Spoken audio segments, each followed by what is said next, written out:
Hey guys!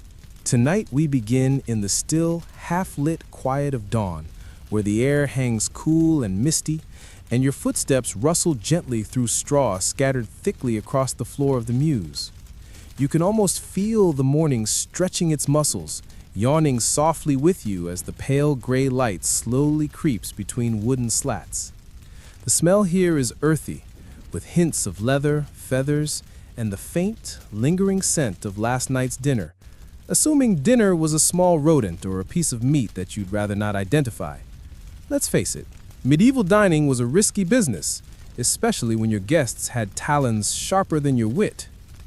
You move softly forward, each footfall muffled by the hay, until you stop in front of a carefully carved wooden perch.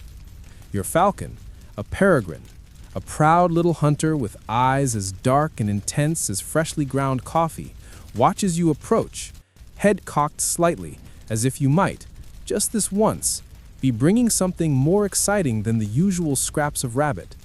Spoiler alert, you aren't.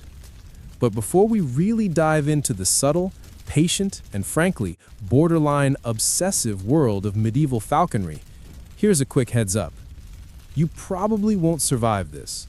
Not because falconry is dangerous, though, admittedly, there is the occasional awkward moment involving claws and misplaced trust, but because tonight's journey is meticulously gentle, filled with enough quiet historical trivia to lull a charging warhorse to sleep. So, before you get comfortable, take a moment to like the video and subscribe, but only if you genuinely enjoy what I do here. And if you can spare a second, why not let me know your location and what time it is there? Because falcons might hunt alone, but this storytelling business feels cozier with a friend nearby.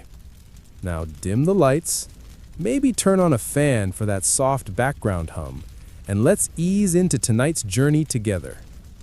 Your falcon regards you with calm expectation, shifting ever so slightly, his feathers sleek and neatly aligned. You've learned to read these subtle movements, the twitch of a wing, the slow blink of a dark eye.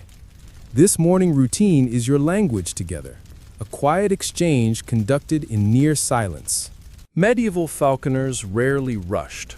Their mornings were slow dances, rehearsed carefully over weeks, months, and sometimes years.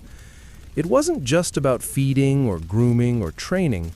It was about building trust between human and bird, a partnership that went deeper than mere hunting companions. Falcons were considered noble creatures, worthy of patience and respect, companions who elevated their handlers socially and sometimes, let's face it, aesthetically. Nothing says, "I'm nobility," quite like standing stoically in an open field with a gorgeous bird balanced effortlessly on your wrist. It was basically medieval Instagram. But right now, there's no audience, just you and your bird, here in the quiet sanctuary of the Mews. This enclosure, made from sturdy wood and insulated against drafts, was your bird's home, where it rested safely away from noisy courtyards and curious stable boys. The Mews were usually dark and peaceful, intentionally designed to mimic the calm solitude of cliffsides or quiet forests, reminding falcons of the natural habitats they so elegantly dominated. Keeping falcons content was, after all, a medieval falconer's full-time occupation. Slowly, you reach out your gloved hand. The heavy leather feels rough, thick, and slightly cumbersome, specially designed to withstand the casual embrace of razor-sharp talons. Historians still argue whether falconers wore gloves out of necessity or fashion, likely a bit of both, considering how much medieval folk enjoyed accessorizing even their occupational hazards. As your falcon steps lightly onto your wrist, claws sinking softly into the glove, you can't help but appreciate the careful blend of functionality and flair. Speaking of flair, your bird wears a small hood, a delicate thing stitched from soft leather, decorated just subtly enough to signal quality without shouting about it. The hood covers its eyes, keeping it calm during transport or while waiting for the right moment to fly. It's a tiny medieval blindfold, though far less sinister than it sounds. The hood also conveniently prevents your falcon from deciding it would rather chase an interesting-looking leaf blowing past at exactly the wrong time. You learned that one the hard way. You take a moment, breathing in rhythm with the bird. There is a quiet art to matching your breath with a falcon's subtle body movements, syncing up in a way that feels strangely intimate. Medieval texts often spoke of falconry in poetic terms, treating the relationship between bird and handler as something close to friendship or even courtship. Sure, the bird might just see you as a handy source of food and shelter, but who's to say that wasn't how medieval romance worked anyway? You step out from the mews and into the soft belly of morning. The world stretches slowly around you, not with urgency, but with a sort of medieval confidence, like it knows that everything important today will still be there tomorrow. The grass is damp beneath your boots. A sleepy rooster tries his best to sound impressive, and the falcon on your wrist, still hooded, shifts slightly, sensing the subtle change in light. You're heading to the field, not to hunt just yet, but to daydream about birds. Specifically, what kind of bird you might have chosen if you had a choice at all. In truth, you're lucky. Not every medieval person got to be a falconer. It wasn't exactly a hobby for peasants. Falconry was a structured hierarchy in itself, almost feudal in how it distributed birds. Different raptors were assigned to different social classes, almost like a feathery caste system. Your bird wasn't just a companion, it was a symbol. So, naturally, let's daydream a little about the options. First up, the gyre falcon. Big, bold, and snowy white, this bird was the ultimate status symbol. If falcons were luxury cars, the gyre falcon was your diamond-encrusted Rolls-Royce. Only royalty could legally own one, and they were often gifted between kings and emperors like a very well-trained feathered bribe. You probably won't be handling one today. Too bad. It's like being told you can't even look at the Ferrari. Then there's the peregrine falcon, a sleeker, faster, and slightly more accessible model. Think noble family sedan, reliable, elegant, deadly on the wing. This is your bird today, and a fine choice it is. Revered for its speed, it could dive at over 200 miles per hour. Though medieval falconers didn't have speedometers, they just squinted really hard and said, "By St. Hubert, that's quick." Peregrines were popular among knights and nobles, though still considered a step below the rarer gyre falcons. Still, most falconers were more than happy with a bird that could strike fear into rabbits and make squirrels rethink their life choices. Now, if you were of slightly humbler rank, a squire perhaps, or a landed knight, you might have been paired with a merlin. Don't let the name fool you. This wasn't a wizard, though it was magical in its own way. The merlin was small, fast, and favored by noblewomen for its elegance. Historians still argue whether this association was about the bird's size, temperament, or the fact that it looked fabulous perched on a gloved hand during courtly strolls. There were also hobbies, smaller falcons often trained for fast, nimble flights. Not the most prestigious bird, but certainly nothing to sneeze at. Unless, of course, your falcon chose to land in a haystack mid-hunt and refused to come out. A very real scenario, by the way. For those in clerical orders, or lesser nobles with fewer resources, the sparrowhawk was a common companion. Agile, unpredictable, and occasionally grumpy, it was a sort of wild card. There's an old tale of a monk whose sparrowhawk refused to hunt anything but mice, ruining the monastery's dignity and, one assumes, its dinner plans. And then, of course, there were the kestrels. Lovely little things, sometimes even trained by peasants, illegally, of course. Medieval falconry laws were delightfully strict. One false move, and you could find yourself fined for flying a bird above your station. Owning the wrong falcon was practically a social crime. Imagine getting audited by the bird police. This strange ranking system wasn't just a quirk. It reflected how much falconry was woven into the structure of medieval life. To fly a falcon was to announce who you were, what you owned, who you served, and what kind of leisure time you could afford. Birds were extensions of identity, accessories of ambition. You weren't just hunting, you were performing class. But even within that rigid system, choices mattered. Some falconers, it said, grew unusually attached to birds that weren't considered ideal for their rank. There's one surviving letter from a 14th century nobleman who begged permission to keep his old goshawk, despite now being rich enough for a peregrine. "She knows my voice," he wrote, "and I hers." It's not clear whether permission was granted, but the sentiment remains. A bird, once bonded, wasn't just a tool. It was a companion, a secret keeper, sometimes even a soulmate. You pause beside a low stone wall, the kind that crumbles gently and smells of moss and cow breath. Your bird is quiet, still hooded, waiting, and you imagine all those falconers before you, arguing over which bird was best, which was most obedient, which made them look taller in front of the ladies. Historians still debate whether these classifications were always strictly enforced or simply social suggestions. Were some lords quietly keeping kestrels on the side? Did ambitious squires borrow their masters' peregrines for moonlit practice? Likely. Rules in the Middle Ages were often more flexible than they appeared, especially when birds were involved. After all, no law could truly dictate where a falcon might fly. And more than one noble probably learned this the hard way, watching his prize bird vanish over the hills while pretending nothing was wrong. You run your finger lightly along the edge of your glove. There's a softness there, worn in by repetition. The same way your falcon's jesses, the thin leather straps attached to its legs, have shaped themselves over time, curling just slightly from use. These little details build up, and before long, you're not just handling a bird, you're partnered with it. Out in the open now, you decide to let your falcon take in the world. With careful hands, you unclip the hood, revealing those fierce, intelligent eyes.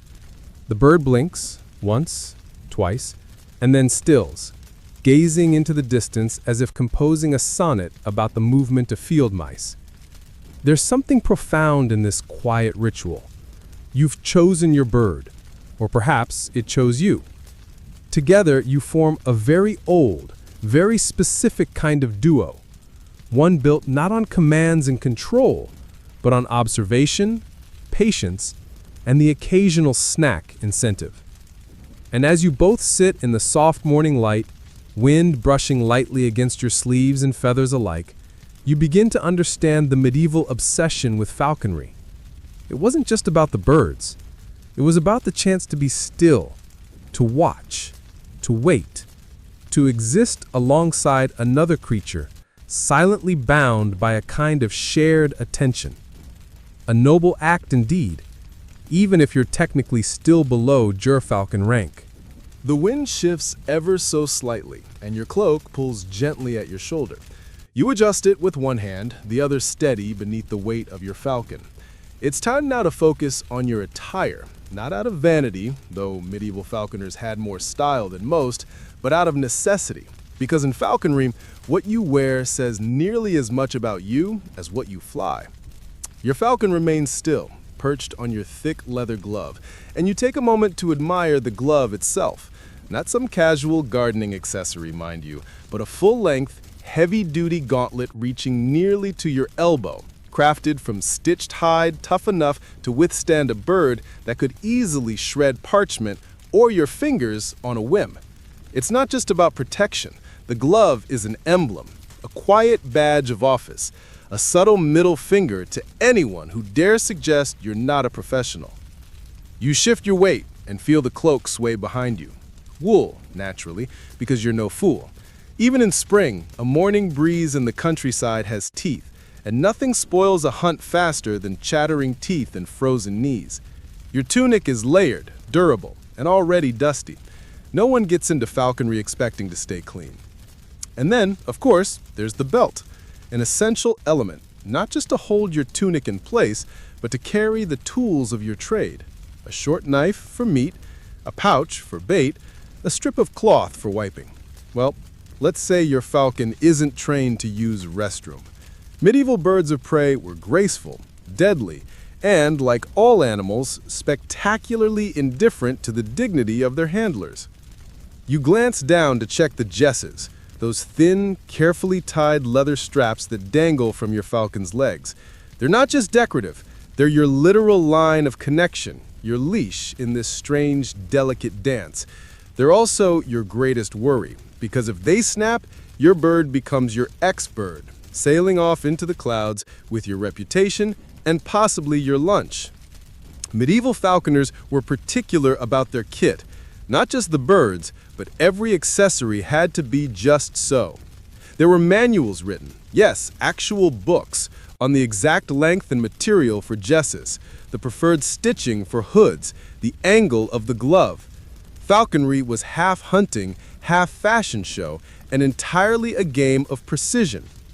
One of the most iconic pieces of falconry attire was, of course, the hood. Not for you, obviously, unless you were particularly shy. The hood was for your bird, and it was both practical and oddly stylish. Made from supple leather, often dyed rich browns, deep greens, or even bright reds, the hood slipped gently over the falcon's head, blocking out light and distractions. Think of it as a medieval bird blindfold, except it had a little fancy plume sticking up from the top, because why not make it cute? Some hoods were stitched with gold thread, others had tassels. Some were simple, rugged, practical.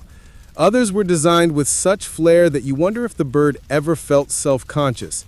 Historians still argue whether decorative hoods served a purpose beyond fashion, perhaps intimidating rival falconers or subtly hinting at wealth and status.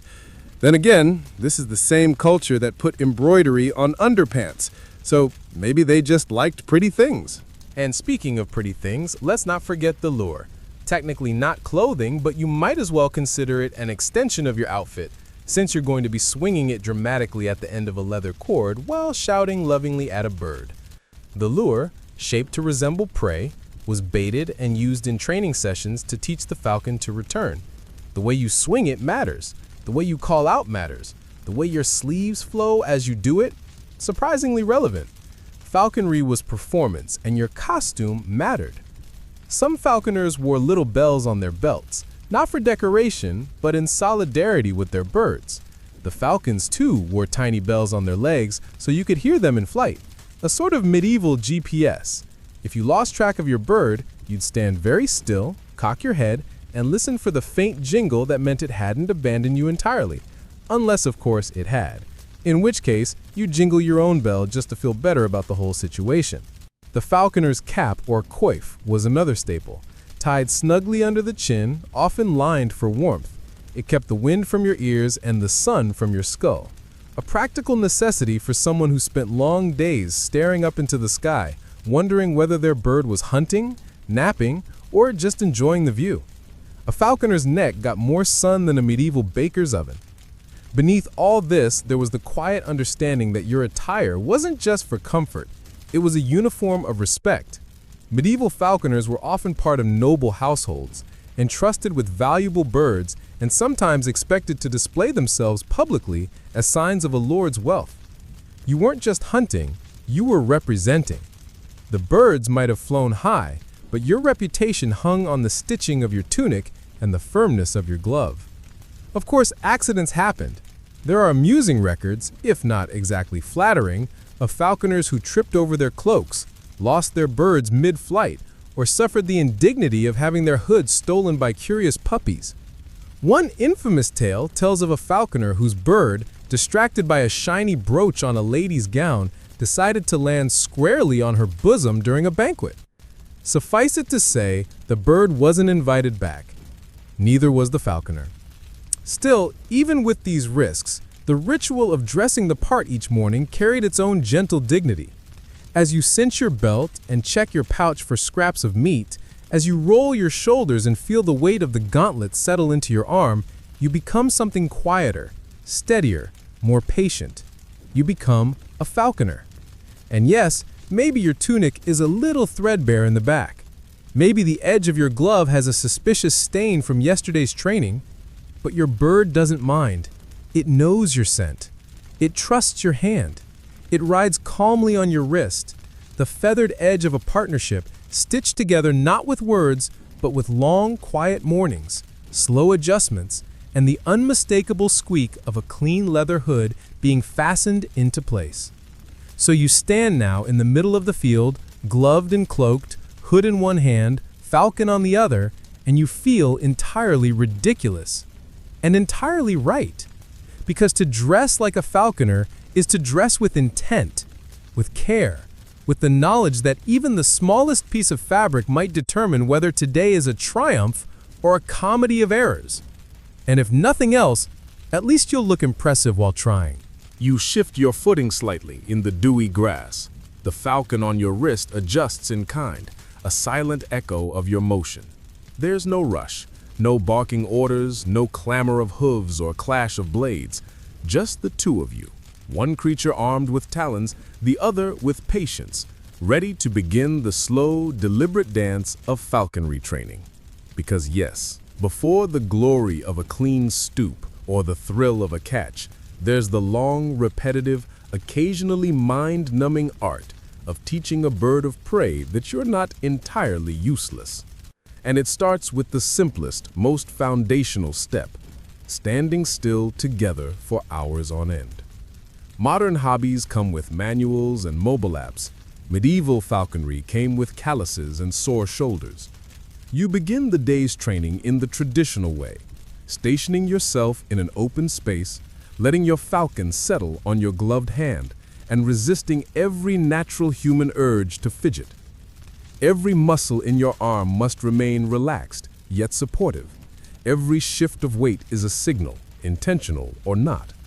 You're teaching your falcon that your presence means calm, predictable, safe.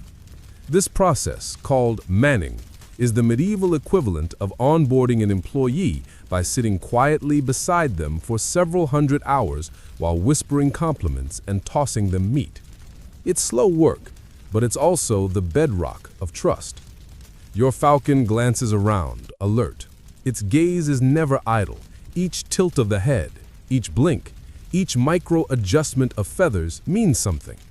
You, meanwhile, become part of the scenery, still, steady, only moving when you must. And when you do move, perhaps to retrieve a scrap of meat from your pouch, it's slow, exaggerated, deliberate. Sudden movement would startle the bird, break the fragile spell. In this relationship, you're not the boss, you're the butler, and an especially quiet one at that.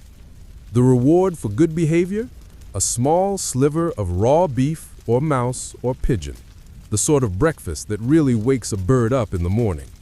The feeding is more than nutrition. It's a message. Good job, it says. You didn't panic when I shifted my foot. Here's a chunk of something formerly alive.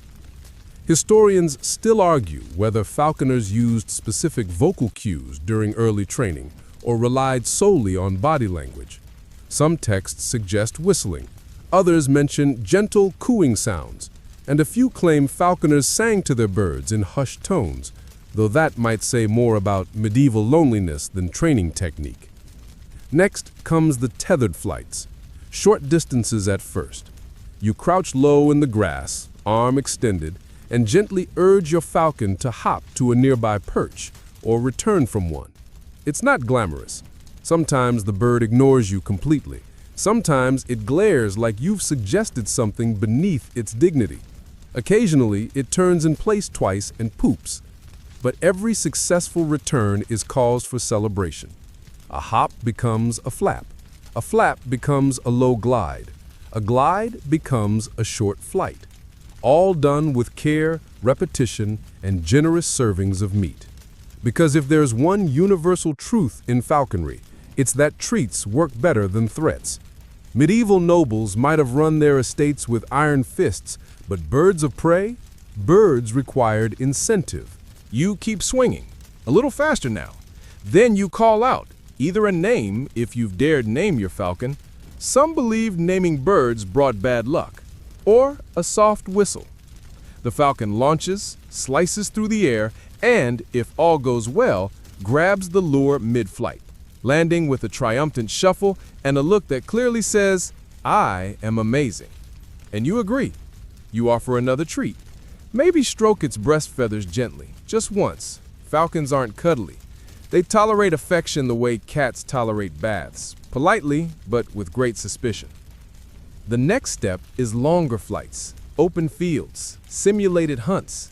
You release the falcon from a gloved toss, watch it soar higher, circle wider, and pray it doesn't spot something more interesting in the next village over.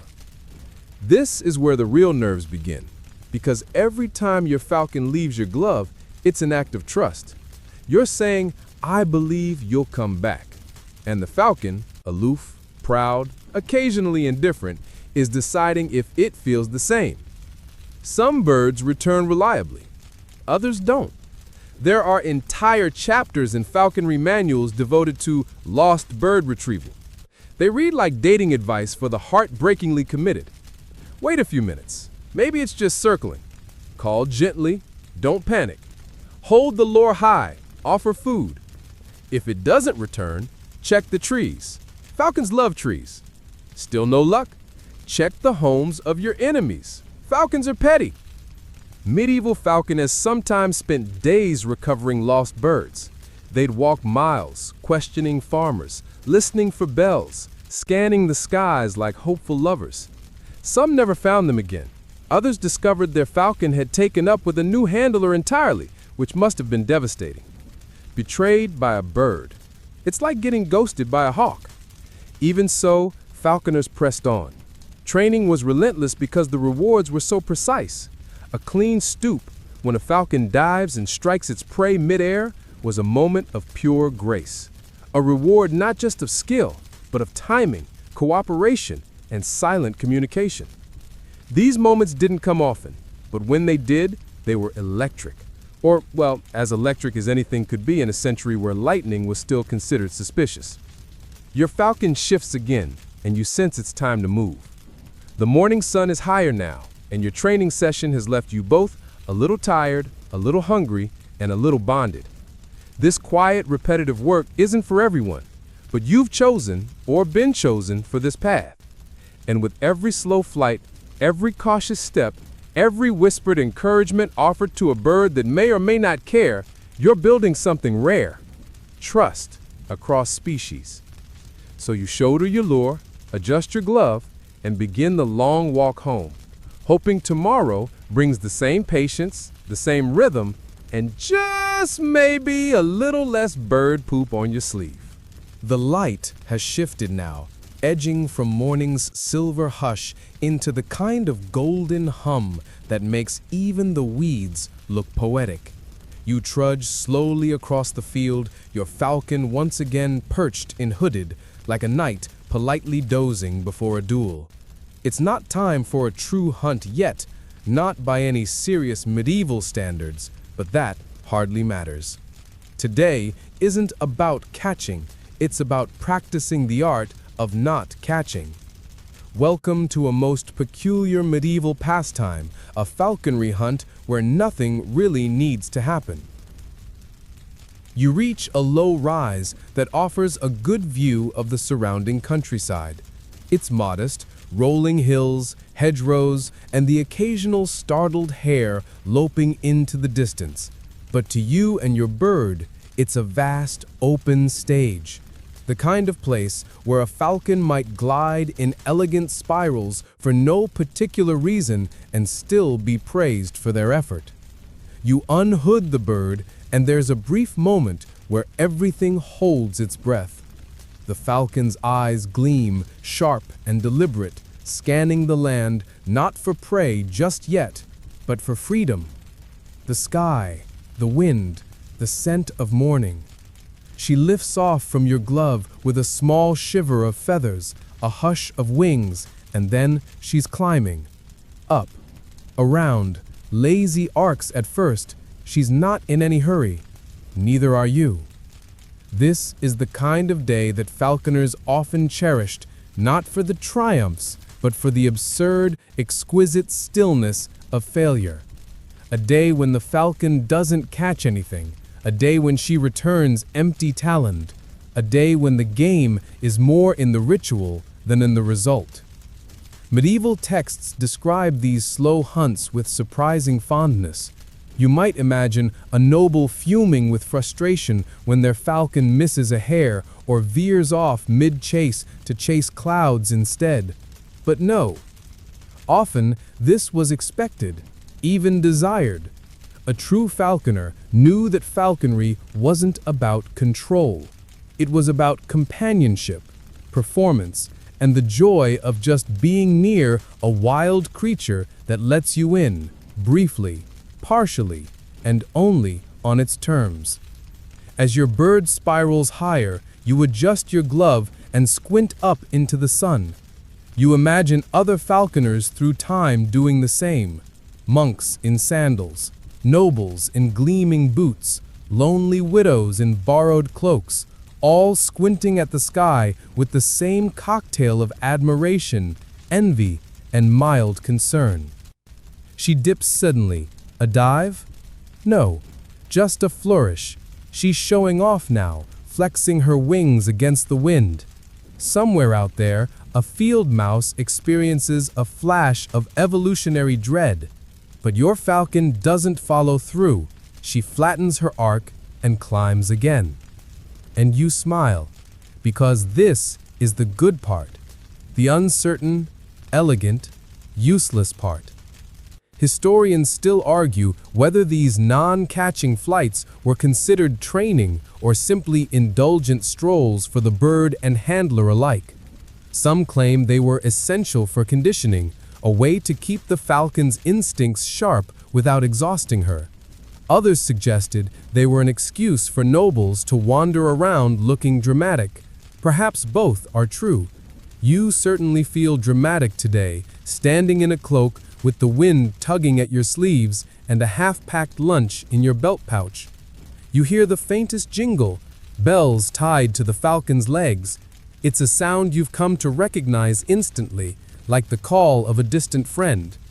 The bells serve two purposes: to help you track her in flight and to keep smaller prey on edge. After all, it wouldn't be sporting if the rabbit never had a fighting chance. But sport is a strange word in this context, because this isn't like jousting or archery or any other medieval contest. There are no winners here, no trophies. If your falcon returns with nothing, you still call it a good day, if she returns at all. And if she doesn't, well, then you take out the lure, and the ritual begins. You unclip it from your belt, a small, padded leather thing shaped vaguely like a bird or, if you're honest, a mangled sock, and you begin to swing it in a slow circle. Not too fast, not yet, just enough to catch her eye. You call out, soft and familiar, a single word, a whistle, a name if you're the sentimental type. She circles, hovers, ignores you completely. You try again, this time a bit more earnest, a firmer swing, a louder call. Still nothing. You sigh. This is the game now. Will she come back, or will she ghost you in real time? A few more swings, a soft cluck of the tongue, and then, yes, she drops into a dive, sharp and elegant, wings folded tight. You step back instinctively, even though she's not diving for you. She's aiming for the lure. She hits it hard, claws digging into leather, wings flaring. You step in calmly, lowering your arm, whispering thanks or nonsense, it hardly matters, and gently offer her a tidbit, not the full reward, just enough to say, "Well done, glad you're still with me." Some falconers speak of this moment with reverence, that exact second when a bird chooses to return. It's not obedience, it's a truce, a fragile agreement that says, yes, I could leave, but I won't, not yet. Of course, not all hunts end this way. Some days, the falcon does catch something, a flash of motion in the underbrush, a rabbit too slow or a bird too bold, and suddenly, you're part of something raw and ancient. The falcon strikes, pins, holds. You rush in to assist, gloved hand steady, other hand retrieving a knife, if only to finish what your bird began swiftly and with mercy. But today is not that kind of day. Today, the prey remain unbothered, and your falcon returns with nothing more than wind-tossed feathers and an expression of vague amusement. And that's enough. In fact, it's better than enough. It's perfect. Because in this quiet art, the act of hunting is not always about catching. It's about movement, trust, beauty. It's about standing very still while something wild chooses to orbit you like a small feathered planet. And when she finally lands, gentle and light as falling ash, you feel a kind of satisfaction no banquet could rival. No feast, no fanfare. Just you, your bird, and the certainty that tomorrow you'll do it all again without ever needing a reason why. You wipe a fleck of dust from your sleeve as you approach the manor courtyard. Today, it's not about training or stillness or the graceful choreography of non-catching. Today, your bird plays a very different role, that of living jewelry for the upper class. Falcons weren't merely hunting companions in the medieval world. They were status symbols, fashion statements, and at times, political accessories worn with as much pride as a signet ring or a well-oiled beard. And nowhere did they shine brighter, both figuratively and quite literally thanks to the occasional gilded bell, than in the glittering haze of courtly life. Your falcon stands out immediately, sleek, poised, and perched upon your gloved hand like she owns every blade of grass in the realm, which, to the average courtier, she might as well. To carry a falcon at court meant you were someone, or at least belonged to someone who mattered. Nobles took falconry to theatrical levels. Birds perched in drawing rooms, birds accompanying their humans on garden walks. There are even tales of birds seated at banquets, though, to be fair, those may have been more symbolic than literal. Still, there is one account, possibly apocryphal, of a falcon that seized a roasted quail straight from a serving tray during a wedding feast. The falcon was celebrated, the cook less so. In such environments, the falconer played a quiet supporting role. You were expected to manage the bird discreetly, without breaking the ambiance. It was like being an invisible puppeteer. Your hand always steady, your voice soft or non-existent. Your reward? The chance to stand still for hours while someone complimented your master's bird. And the compliments flowed freely. People didn't just admire falcons, they obsessed over them. Their plumage, their posture, their species, the way their eyes flicked like polished stones, the way they could sit perfectly still, even as a duchess bent low to whisper sweet nonsense into their ear. Yes, that happened. There are references, most written in perfectly serious medieval Latin, to noble women courting their falcons with poetry, love songs, gentle lullabies. It's unclear whether the birds appreciated this. Most just blinked, adjusted a talon, and wondered whether it was feeding time. Historians still argue whether such displays were born of genuine affection or just status theater. Did these lords and ladies truly love their birds, or were they simply showing off? Maybe a little of both. You can't spend weeks traveling with a goshawk without forming some sort of bond, but it's also hard to ignore that the bigger, rarer, and more exotic your falcon was, the more likely someone was to offer you a marriage proposal or at least an invitation to a better table at supper. Some falconers became celebrities in their own right. Tales abound of renowned handlers who were invited from kingdom to kingdom, bringing with them birds so famous they had nicknames, rivalries, and fanfare. Imagine being introduced to a prince and having them ignore your handshake to gush over your peregrine instead. That was your life. Occasionally humiliating, mostly tolerable, and punctuated by the sharp smell of fresh meat from your belt pouch. Not everyone was pleased with the trend, of course. There were monks who wrote scathing, mildly scowling, commentaries about falcons in churches, falcons in council chambers, falcons in bedrooms. And yes, that happened too. Nobles sometimes kept their birds in their bedrooms overnight, claiming it calmed them, a soothing presence, like a hot water bottle with talons. The birds, for their part, seemed nonplussed. So long as they were fed, hooded, and not prodded by curious children, they tolerated the pageantry. Their hoods, by the way, often matched their owners' outfits. If the lord wore emerald silk, his falcon's hood might be green leather with gold trim. The coordination was less about taste and more about bragging rights. A falcon in matching regalia said, "I have wealth, I have leisure, I have mastered both birds and fashion." You, as falconer, learned to move through these gatherings like a shadow. You had to anticipate needs before they were spoken. A bird growing restless?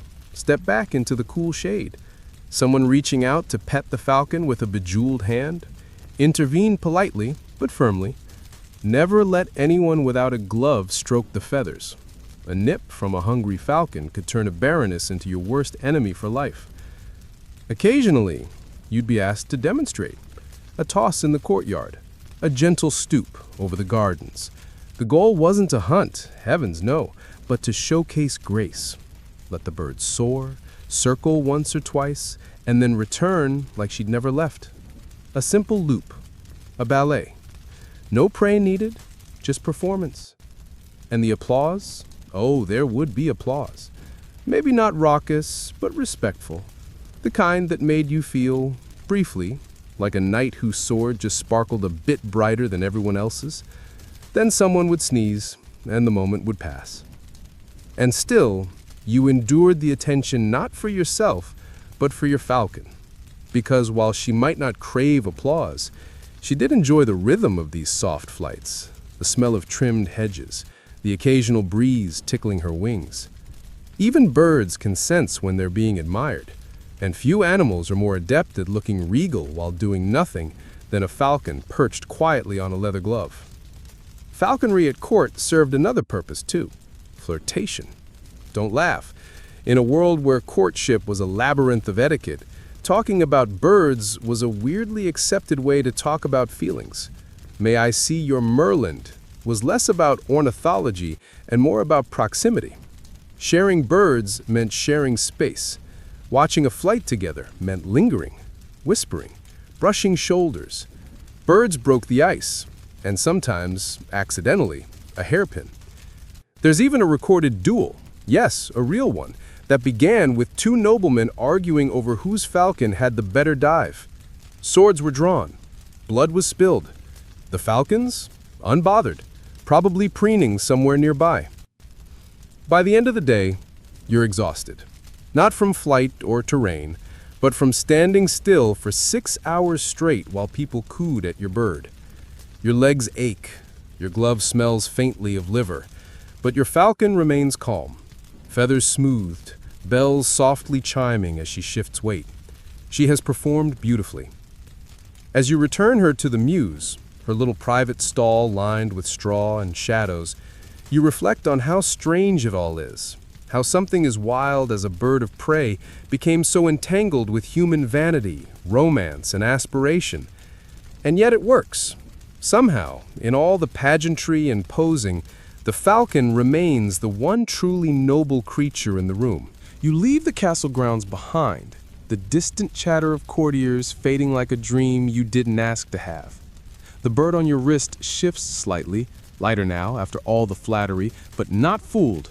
She knows the difference between true flight and ceremony, and so do you. As you pass through the outer fields, the path narrows and the landscape softens into the kind of wild scrubland where peasants tend goats, gather wood, and gossip freely.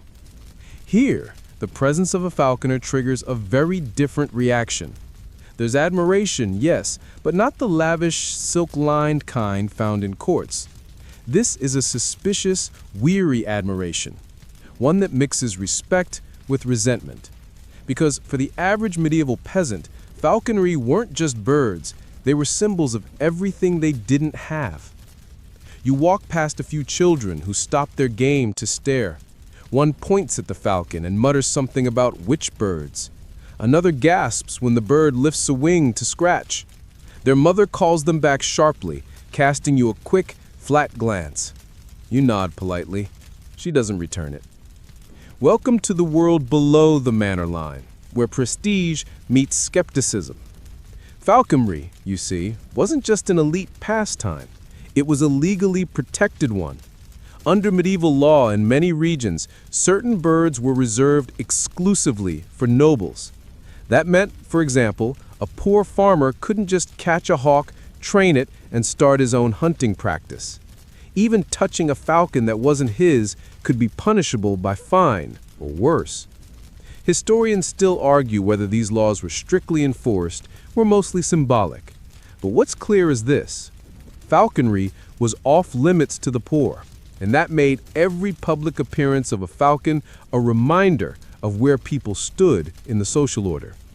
Your bird didn't just hunt, it declared status, silently and unblinkingly. Which explains why, as you walk into the edge of a village, some people nod and others scowl. It didn't help that falcons occasionally did things they weren't supposed to, like steal chickens, or frighten livestock, or swoop low over laundry lines and knock over baskets. And when that happened, the village couldn't exactly scold the bird, or the bird's handler. Nobles weren't known for their tolerance of criticism from people who owned one pair of shoes and a half-dead pig. So the villagers muttered, sometimes louder than they should have. Falconers, they said, lived off scraps and dressed like lords.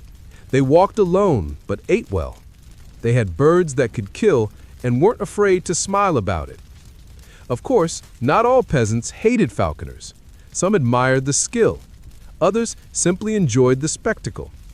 There were stories, half whispered in the margins of old texts, of children sneaking to the mews at night, hoping to catch a glimpse of the birds, of older men offering to trade mushrooms or milk for a chance to hold the glove. One even offered his daughter's hand in marriage after a particularly graceful stoop. That proposal was politely declined. You reach the village green, where a few men are repairing a fence and a woman is beating dust from a rug. They glance at you, your leather glove, your satchel of meat, your bird, and go back to their tasks. The falcon, sensing the shift in atmosphere, adjusts her stance. She knows, somehow, that these people are not like the ones at court, less perfumed, less impressed. A boy tugs on your tunic. He's got straw in his hair and a runny nose. Does she eat fingers? He asks. You look down, smile, only small ones. He laughs but takes a step back. There's a strange tension here, isn't there? You, the falconer, belong to the noble world, but not quite. You don't own land, you don't issue taxes, you aren't knighted or gilded or particularly well fed. You're in between, elevated, but only by the bird on your wrist. Take that away, and you're just another money figure in a long line of muddy figures. But the bird is there, and that gives you power, social power, symbolic power, which is why the village treats you with caution. Not hostility, but not warmth either. You're like a traveling magician whose tricks are very real, very sharp, and occasionally bleed. Falconers have always existed in this strange liminal space, both admired and mistrusted, like hedge wizards or tax collectors with charisma. You carry knowledge most don't understand, and that alone is suspicious. Especially when you tell them that falcons can see ultraviolet light, that they have 3 eyelids, that they can spot a rabbit a mile away and fall on it like divine judgment in under 5 seconds. That's not just trivia, that's wizardry. One woman offers you a piece of bread. She says it's too hard for her teeth, but maybe your bird will like it. You thank her, decline, and move on. The bird would sooner chew your glove than stale rye. In the next field, a group of shepherds is sharing ale. One of them calls out, "Is that the same bird from last week?" You nod. "Still not catching anything?" He laughs. You shrug. "Neither are you," you reply, eyeing his snoring dog. Laughter. Real this time. That's the thing about the countryside. Mockery is currency. If they joke with you, it means you're accepted. Tentatively. Like a cousin who shows up only for funerals but brings great wine. The falcon bobs her head, ruffles her wings. She's ready to leave. And so are you. As you walk back toward the forest path, away from the village and toward the long track home, you feel the weight of what falconry means out here. It's not just sport or show, it's politics, a performance of class, wealth, and otherness. You walk through mud, but your bird soars above it. That contradiction is what makes people stare. And if they're jealous, let them be. They can whisper about your mysterious meat pouch and your strange lifestyle all they want. At the end of the day, it's just you and your falcon, partners in solitude, bonded by silence, feathers, and the occasional rabbit. You reach the edge of the woods, where a crooked oak leans over the path like it's listening. Your falcon is back on your glove now, head slightly tilted, as if wondering what comes next. She doesn't look hungry, yet, but you know better than to push it. It's feeding time, which means it's time to open the pouch. You undo the little buckle, and there it is, the falconer's meat satchel. To the untrained eye, it looks like something you might toss out with the compost. Bits of muscle, sinew, tendon, all wrapped in parchment or tucked inside soft leather pockets. But to your bird, it's a gourmet buffet. High protein, low complaint. Every morsel carefully selected, not for taste, because let's be honest, falcons aren't food critics, but for digestibility, freshness, and effect on performance. Feeding a falcon isn't just about throwing it a hunk of meat and calling it a day. It's a whole science. One that's been passed down, tweaked, whispered about, and debated over mead for centuries. Take the basics. Falcons eat meat. Obviously, but not just any meat.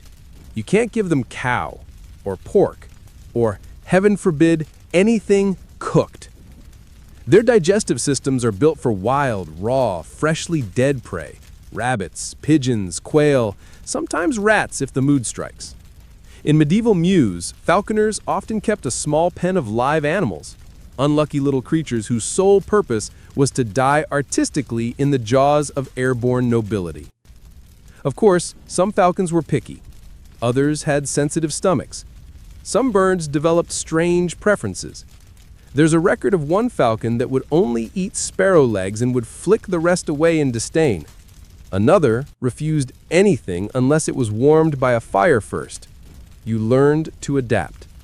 Historians still argue whether birds were trained into these preferences or simply spoiled by overzealous owners. Either way, feeding time was rarely routine. You reach into the pouch and pull out a soft morsel, raw rabbit from yesterday's catch. You slice a small piece with your knife, then hold it between two fingers just above the glove.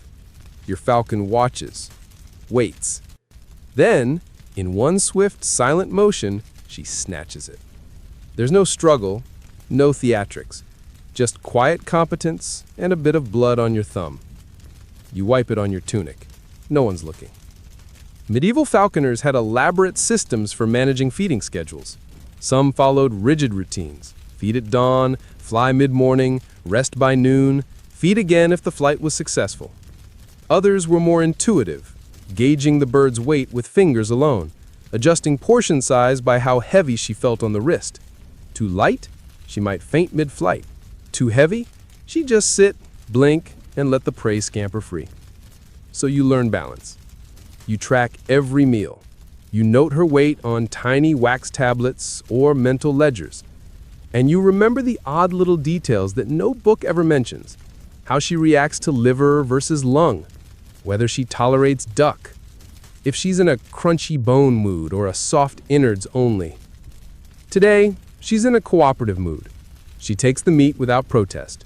No lunging, no feather ruffling, just a calm grip and a quiet chew. You breathe easier. Some days feeding a falcon feels like offering a snack to a noblewoman. If the noblewoman had knives for feet and a habit of screaming when displeased. And then there's the cleaning, because yes, falcons make a mess. They cast pellets, little gray bundles of fur and bone they can't digest. They also, well, let's just say their digestive efficiency is excellent and immediate. One moment you're admiring the curve of her wings, the next you're wiping something regrettable off your boots. You take care not to let meat sit too long, Spoiled food could sicken the bird. In fact, there's a whole medieval treatise on the subject, written in rhyming verse no less, about how to avoid meat of ill humors and flesh that turns the eye milky. A charming bedtime read if you enjoy visceral metaphors and outdated biology. Falconers also debated supplements. Some believed in adding herbs, parsley, thyme, even lavender, to the bird's diet. Others swore by raw egg yolk mixed with ox blood. One particularly enthusiastic German falconer claimed that bathing the meat in ale improved digestion and morale. Yours or the bird's? Unclear. You, however, keep it simple. Rabbit, sometimes pigeon, fresh, chilled if possible, never aged more than a day, and always served by hand, glove on, wrist steady, voice low. She finishes her meal and ruffles her feathers, a small shake that sends tiny flecks of meat in all directions. You step back, give her a minute. A full stomach makes her sleepy, and that's not a bad thing. A fed bird is a content bird, and a content bird is less likely to bite you without warning. In the mews, you keep her perch clean. You change the straw. You scrub the feeding bowl. All quiet work, done at odd hours, often in shadows. Feeding isn't glamorous. It's maintenance. It's caretaking. It's your real job. And sometimes in the quiet after a good meal, you catch your falcon gazing, not at prey, not at sky, but just around, observing, breathing, existing. And you wonder, does she feel pleasure, satisfaction? Or is it simply instinct, a calculation of hunger, motion, reward? You'll never know. But still, you whisper to her, not in words that matter, just tone, soothing, familiar, the kind of sounds that might over time form a rhythm, a bond. Feeding is more than food, it's trust building. Every bite she takes from your glove, every time she lets you near her talons, every little nod of acknowledgement, those are quiet affirmations. You are her provider, yes, but also her keeper, her translator, her oddly shaped featherless companion. And in return, you get the joy of knowing she won't abandon you tomorrow, probably. As you repack the pouch and buckle it shut, you marvel at how something so simple, meat, raw and cold, can hold such weight, how it can define a relationship, anchor a ritual, keep alive an art form older than most empires. You stand, brush the dust from your knees, and glance at your falcon one last time. She's cleaning her beak on your glove now, scraping gently, fastidiously, like a lady removing crumbs from a dinner napkin. Another meal done, another chapter closed. And so, you walk on. You follow the path deeper into the woods, boots scuffing softly on leaves damp with morning dew. Your falcon perches lightly, belly full and content for now. It's a perfect moment for quiet reflection, a time to take stock of the little objects that govern your daily life. Because if falconry is an art, then its tools are the paintbrushes. Subtle, precise, occasionally absurd. Let's begin with the hood. It sits atop your bird's head like a tiny leather helmet, stitched from soft calf skin and often dyed in rich, moody colors, deep red, dark green, the occasional aristocratic violet. A drawstring loops beneath the chin, keeping it snug. But this isn't fashion, it's function. The hood blocks vision, calming the bird by turning off the overwhelming world. It's like a sleep mask, but medieval and feather compatible. Historians still argue whether hoods originated in the Middle East or were independently invented in Europe. What's certain is that by the high Middle Ages, they were ubiquitous, custom fit, and occasionally absurdly ornate. Some were embroidered with gold thread. Others bore tiny crests, yes, family crests, for birds of nobility. Because why stop branding your horses? You reach into your side satchel and pull out an extra hood. This one's older, worn smooth by years of use. It's shaped like a little bell, with a peak at the top and two slits for the straps. It smells faintly of leather oil and, yes, meat. You can't scrub that out. It's part of the charm. When it's time to hood your bird, you do it slowly, smoothly, no sudden movements. You bring the hood from below, not above. No falcon enjoys seeing a shape descend toward its face. Then a quiet slide, a practiced pull, and the world goes dark. Your bird blinks beneath it, even though she can't see. Her body stills, her breathing slows, and just like that, she is calm. Blind, yes, but calm. Now, imagine a bell, not the kind you'd ring to call for supper, but a tiny brass bell, no larger than a hazelnut, tied gently to your falcon's leg. Sometimes two, one on each leg to balance the sound.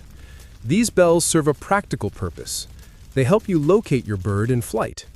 If she swoops into tall grass or disappears behind trees, the bells sing out her presence. But there's more. Bells were also a status symbol. Rich falconers commissioned bells from specialist craftsmen. They tested for pitch. They tuned them like instruments. You weren't just trying to hear your bird. You were making a statement, a jingle of importance, a chime of sophistication. Some falcons had favorite bells, or at least falconers believed they did. Change the bell, and suddenly the bird seemed uneasy. Superstition? Maybe. But in falconry, where everything is finely balanced, even tiny changes could ripple through the bird's behavior. Then come the jesses, those slender leather straps that dangle from the falcon's legs. Not chains, not shackles, just supple, flat cords, usually made from kangaroo leather in modern times, but back then likely from oxhide, softened through weeks of hand-wringing and oiling. Jesses keep the bird connected to your glove. They're the leash before the leap, the soft tether between instinct and command. You run your fingers over your falcon's jesses now, checking for wear. A frayed edge could mean disaster. One hard pull, and she's off into the sky, free, wild, untraceable. That's the risk every falconer lives with. The bird chooses to stay, always. And the jess? It's a gentle reminder, not a restraint, a suggestion. Some jesses were fitted with bewits, little bells or rings that slid over the cords, adding flair or annoyance depending on the bird's mood. And yes, there were trends. Falconers discussed jess colors the way tailors discuss velvet linings. A good jess was both invisible and essential. Like the best servants, it did its job and never asked for praise. Let's not forget the swivel, a tiny piece of metal that connects the jess to the leash. It rotates freely, preventing the cords from twisting when the bird turns. You'd be amazed how much engineering goes into something so small. Lose a swivel, and your afternoon becomes a tangled mess of leather and fury. Then there's the glove. Your glove. Thick, stiff, sweat-stained. It covers most of your forearm and is always worn on the left hand, unless you're left-handed, in which case you are encouraged to adapt. The glove is your shield, not from aggression, but from indifference. A falcon doesn't mean to hurt you when she lands hard or shifts weight, but her talons, let's just say they could perforate your social calendar. The glove absorbs that pressure. It also absorbs scent.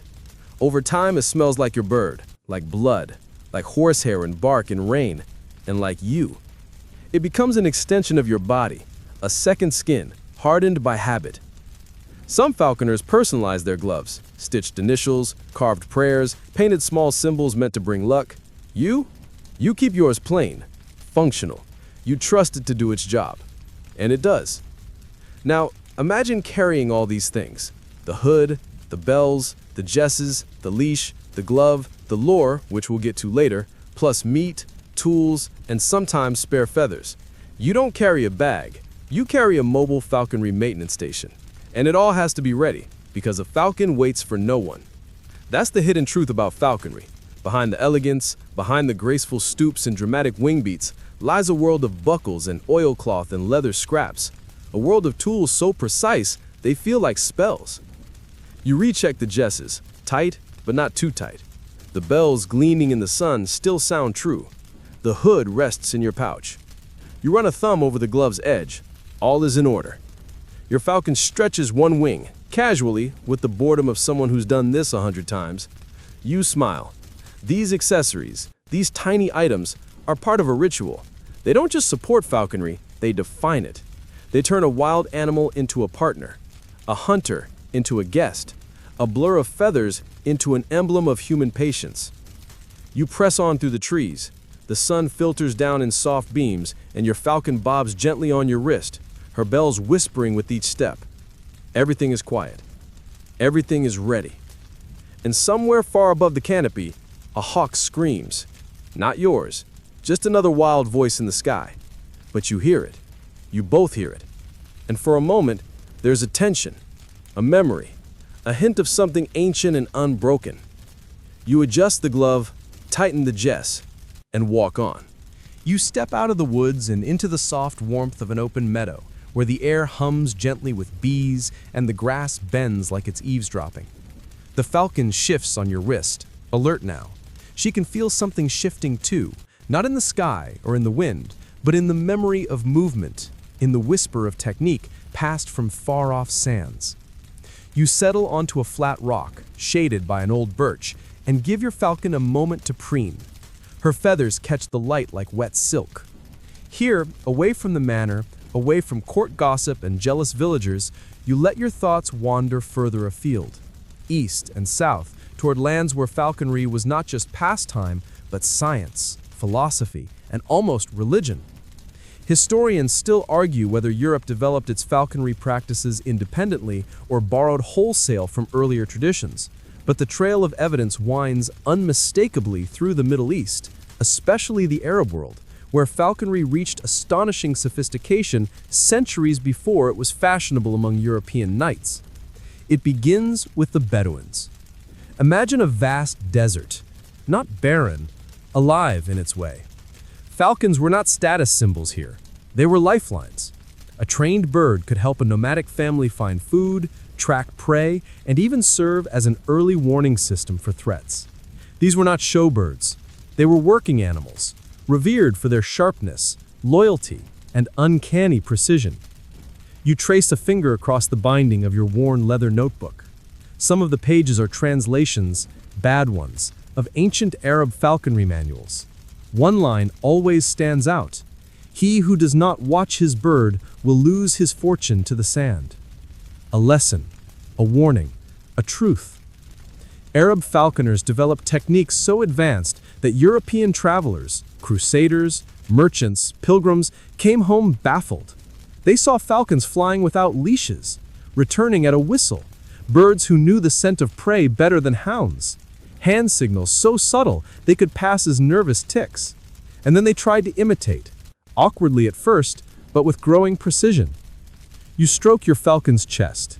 She leans slightly into your glove. Even now, centuries later, some of your movements, how you hold the hood, how you secure the jess, have roots in that knowledge transfer. The word lure, for example, likely comes from the Arabic lora, describing the leather-wrapped bait used to recall a falcon mid-flight. It wasn't just a hunk of meat on a string. It was a meticulously prepared device, often adorned with feathers or fur to mimic prey. Some lures had names, some had stories, and every falconer had a favorite. Yours is simple, leather, weighted, with strips of fur sewn into the end. It swings well, feels right. It has caught your bird's eye more than once, and that's what matters. But beyond the gear, the philosophy differed. In medieval Europe, falconry was often tangled up with hierarchy. The type of bird you flew said something about your title. A gerfalcon was for royalty, a peregrine for nobility, a goshawk acceptable for clergy, maybe, if they were discreet. In Arab tradition, it was different. Skill mattered more than title. A good falconer earned respect regardless of birth. Training was passed down like scripture, from teacher to student, father to son, sometimes even mother to daughter, though that part gets footnoted more than spoken aloud. And the birds? Oh, the birds were sacred. There are medieval texts that describe falcons being bathed in rosewater. Others mention incense being burned in the mews to keep away evil spirits. Some falconers whispered prayers before every flight, not to ensure success, but to honor the bond between bird and human. You try to imagine it. The quiet desert camp, the falcon perched on a carved stand, the stars above so close they feel warm. A child watching her father wrap jesses, learning not from books, but from gestures. A bird slicing through desert sky to find a hare before sunrise. Then Contrast that with your world, Europe, with its damp forests and fickle nobles, with its rigid systems and leather-bound manuals, with its falconers who must impress lords to keep their jobs, who must balance obedience and instinct every hour of every day. And yet the roots of air, quiet echoes, unspoken gratitude. You pull a small vial from your pouch, oil for your bird's feet. It's a blend learned from an old Arabic recipe. Olive oil, a touch of myrrh, a drop of mint. Soothes cracks, keeps the skin soft. Your falcon doesn't mind the smell. You dab a little on, careful to massage gently. She shifts but doesn't protest. Above, a hawk circles lazily, unbothered by your presence. Wild, untouched, but you don't envy it. Your falcon, though tethered, is cared for, honored, part of a lineage not just of technique, but of respect. There's something poetic, isn't there? That a practice born in deserts of necessity traveled across oceans and kingdoms, through war and trade and translation, and became a sleepy ritual under birch trees. That the same movements used to hunt in Mesopotamian plains now appear in quiet English meadows. That your hands, worn from lacing leather, mimic the hands of someone long dead whose falcon had no name, only purpose. You rehood your bird. She doesn't resist. And for a moment you close your eyes and imagine walking through a desert village, bird on wrist, the sun relentless, the sand whispering. Someone nods to you, not for your status, but your skill, your patience, the silent language you share with a creature of air and claw. And when you open your eyes again, the birch is still there, the meadow is still green, and your bird is still yours. You stand beneath a spreading elm whose leaves whisper in the reluctant breeze. The falcon perched steadily on your glove, a living statue of sleek intent. No one else is around. Your voice wouldn't carry far enough anyway. Here you rely on something deeper than speech, the silent falconer's code. Historians still argue whether early falconers used formal signals, hand signs, tongue clicks, tiny bells, or relied purely on intuition. Whatever the case, by the high Middle Ages, the ritual was refined into something almost ritualistic, a language woven from gestures and pauses, shared breath and minimal motion. You begin by shifting your feet, no more than half an inch, eyes never leaving your birds. A subtle signal, attention. Then you draw from your pouch a thin strip of meat and lift your arm just enough for the falcon to see. Not enough to startle, not yet, just enough to intrigue. That's the beauty of the code. It moves in fractions. You don't point, you don't beckon, you extend. A gentle arc, a pause. Maybe you spread your fingers slightly, letting the soft morning sun catch your glove just so. Your falcon recognizes the moment as a question. Will you come? When she considers, one quick blink, you lean in, just a whisper of a lean, and she shifts her weight. That's your cue. Climb. She launches, wings folding like velvet arrows, and for a heartbeat you meet in midair, bird and handler, aligned by motion, by unspoken trust. Never a word, always a silence charged with intent. You land softly, falcon talons gripping your glove with careful precision. No flutter, no fuss. You offer the strip. She takes it smoothly, and in return, a tilt of her head, a gentle flicker of feathers. It's gratitude in the falconer's code, the interchange of respect. You retract your arm slowly, always slowly. A sudden pull might unbalance her, remind her she's tethered. The goal is to make each motion mundane, predictable, safe, normal, so that in time your bird responds reflexively, trusting the pattern. Next, a flick. You circle the lure, not a shout, no fierce invitation, just toss. It swings through the air. You keep your gaze low, steady, unwavering. The falcon rises to it almost ceremoniously, clutching the leather prey. You reel in the line in quiet spirals. Bird lands. You remove the lure. Another pause. Perhaps a soft whistle this time. Reward. Maybe a stroke on the breast. Gentle, minimal. These gestures, shifts, pauses, movements, compose a vocabulary. Each falconer's code is slightly different, personalized by habit and body language, but the principles remain the same. Calm, idle grace, leading to direct cooperation. No force, no shouting, no panic. Even walking becomes part of the code. Every step you take when your falcon's feeding or preening is measured, careful. Heel, toe, quiet as a wisp. Because falcon feathers read tension like cursive. A falconer who storms ahead risks discomfort or worse, flight.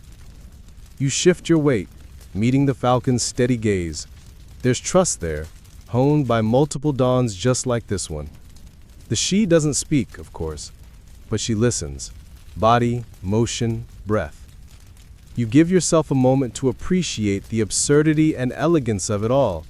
A bird that exists on instinct and muscle, most of which reads like destiny, and a human who must learn to be almost invisible. Probably the hardest part of falconry, to not interfere. In some medieval treatises, the falconer's code extends to silence during flights. No calls, no whistles, no distractions. The handler becomes a still object, a support, a breathing platform. You mimic the earth beneath your bird's wings because the creature hunts logic, not language.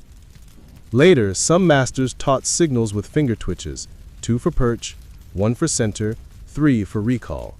But you prefer the old way. Presence, proximity, a gaze held just long enough. You recall stories of falcons returning in the dark, guided by familiar scent and posture. No words could replace that knowledge. Your arm grows slightly fatigued. You shift your feet. A leg crosses. A breath expelled slowly. You let the falcon stretch a wing, mindful not to upset the translation of stillness you've spoken all morning. Across time, falconers have practiced this silent code in solitude, in woods, in courts where courtiers watched in quiet awe, in monasteries too, clerics sitting beside cloistered birds, meditating on motion as prayer. Movements across centuries echo in your posture now. One slight movement, that tilt of head, another firm tilt, release. A slow bend, reward. You keep your voice silent, your gaze soft. The falcon shifts, pecks gently at your glove for a final bite. You pause, give space, remove glove, place bird on perch, cover her in velvet. Silence holds. No declarations, no bravos, just a shared breath between species. A moment when words would break what took years to build. And so begins your walk back, falcon hooded, bells quieted by shadow, glove removed, pouch tucked, your silent code tucked too, carried in muscle memory. You step back into the world of voices, but your bond with the falcon remains a quiet hymn between gloved arm and feathered clutch. There is language here, just not one heard by everyone, but it sings, softly, persistently, and always with grace. The sun sits high now, casting dappled light through the pocked canopy above. You stand in a clearing, falcon hooded, bells silent, jesses loose but secure.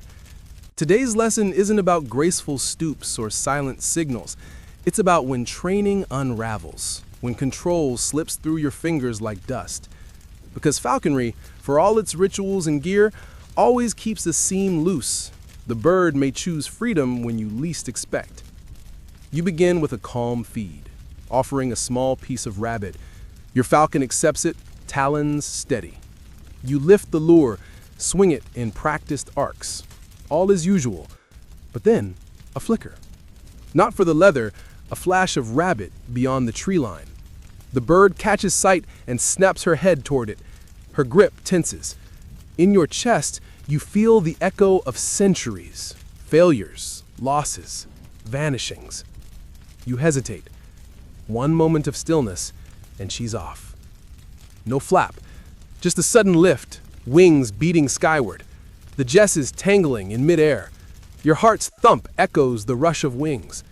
Here's the moment where technique meets instinct, where even your careful code falters. If training is tryst, this is its undoing.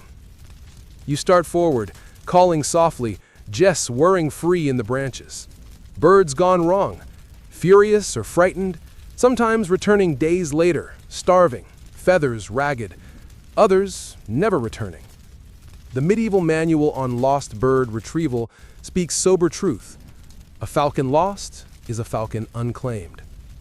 You grip the lure, swing it low, whistle quietly. Nothing. You trace the bird's path in your mind, past hedges, fields, villages, into wind, into memory, into clean air where no glove can ever reach. You feel foolish, naked without routine, without the silent code that tethered air and flesh. Despite leather gloves and bells, you're exposed, with nothing but hope and muscle memory to guide you. Minutes stretch. You close your eyes, center yourself. Think of the Arabic falconers who'd once net a bird with caul and grain, of the too many falcons that never returned, marked in ledgers as escaped, a polite term for heartbreak. You send a silent plea, not to a god, but to instincts tangled beyond your tether. At last, a distant jingle, a wing snap. She emerges from a shaft of sunlight, descending in wide arcs, still untethered, but returning. You hold the lure high. She swoops toward it, talons extended.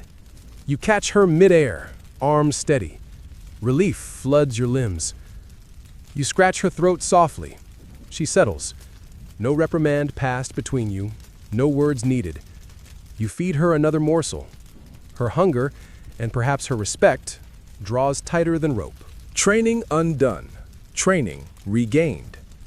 The hiccup becomes lesson. Trust is not a guarantee, but a contract renewed daily. Each departure, each return, reminds you how fragile the partnership is. You practice for a while longer, carefully coaxing her to feed from the lure again. She complies, cautious, as though measuring the cost. You nod, acknowledged. By late afternoon, she's calm once more. You pack gear slowly, hood, jesses, bells. Each piece folded like apology and promise. Today wasn't triumph, but it wasn't failure either. It was real, a window into the wild autonomy woven into wings. As you head back through the woods, falcon silent and steady once more, you realize that the beauty of falconry lies as much in the awry moments as in the disciplined dances. Training falcons means accepting uncertainty, offering trust without certainty of return, and finding grace in reconnection. You exit the trees, march through the meadow's golden hum, and pause beneath familiar birch. Your falcon shifts, unhooded briefly, meeting your gaze.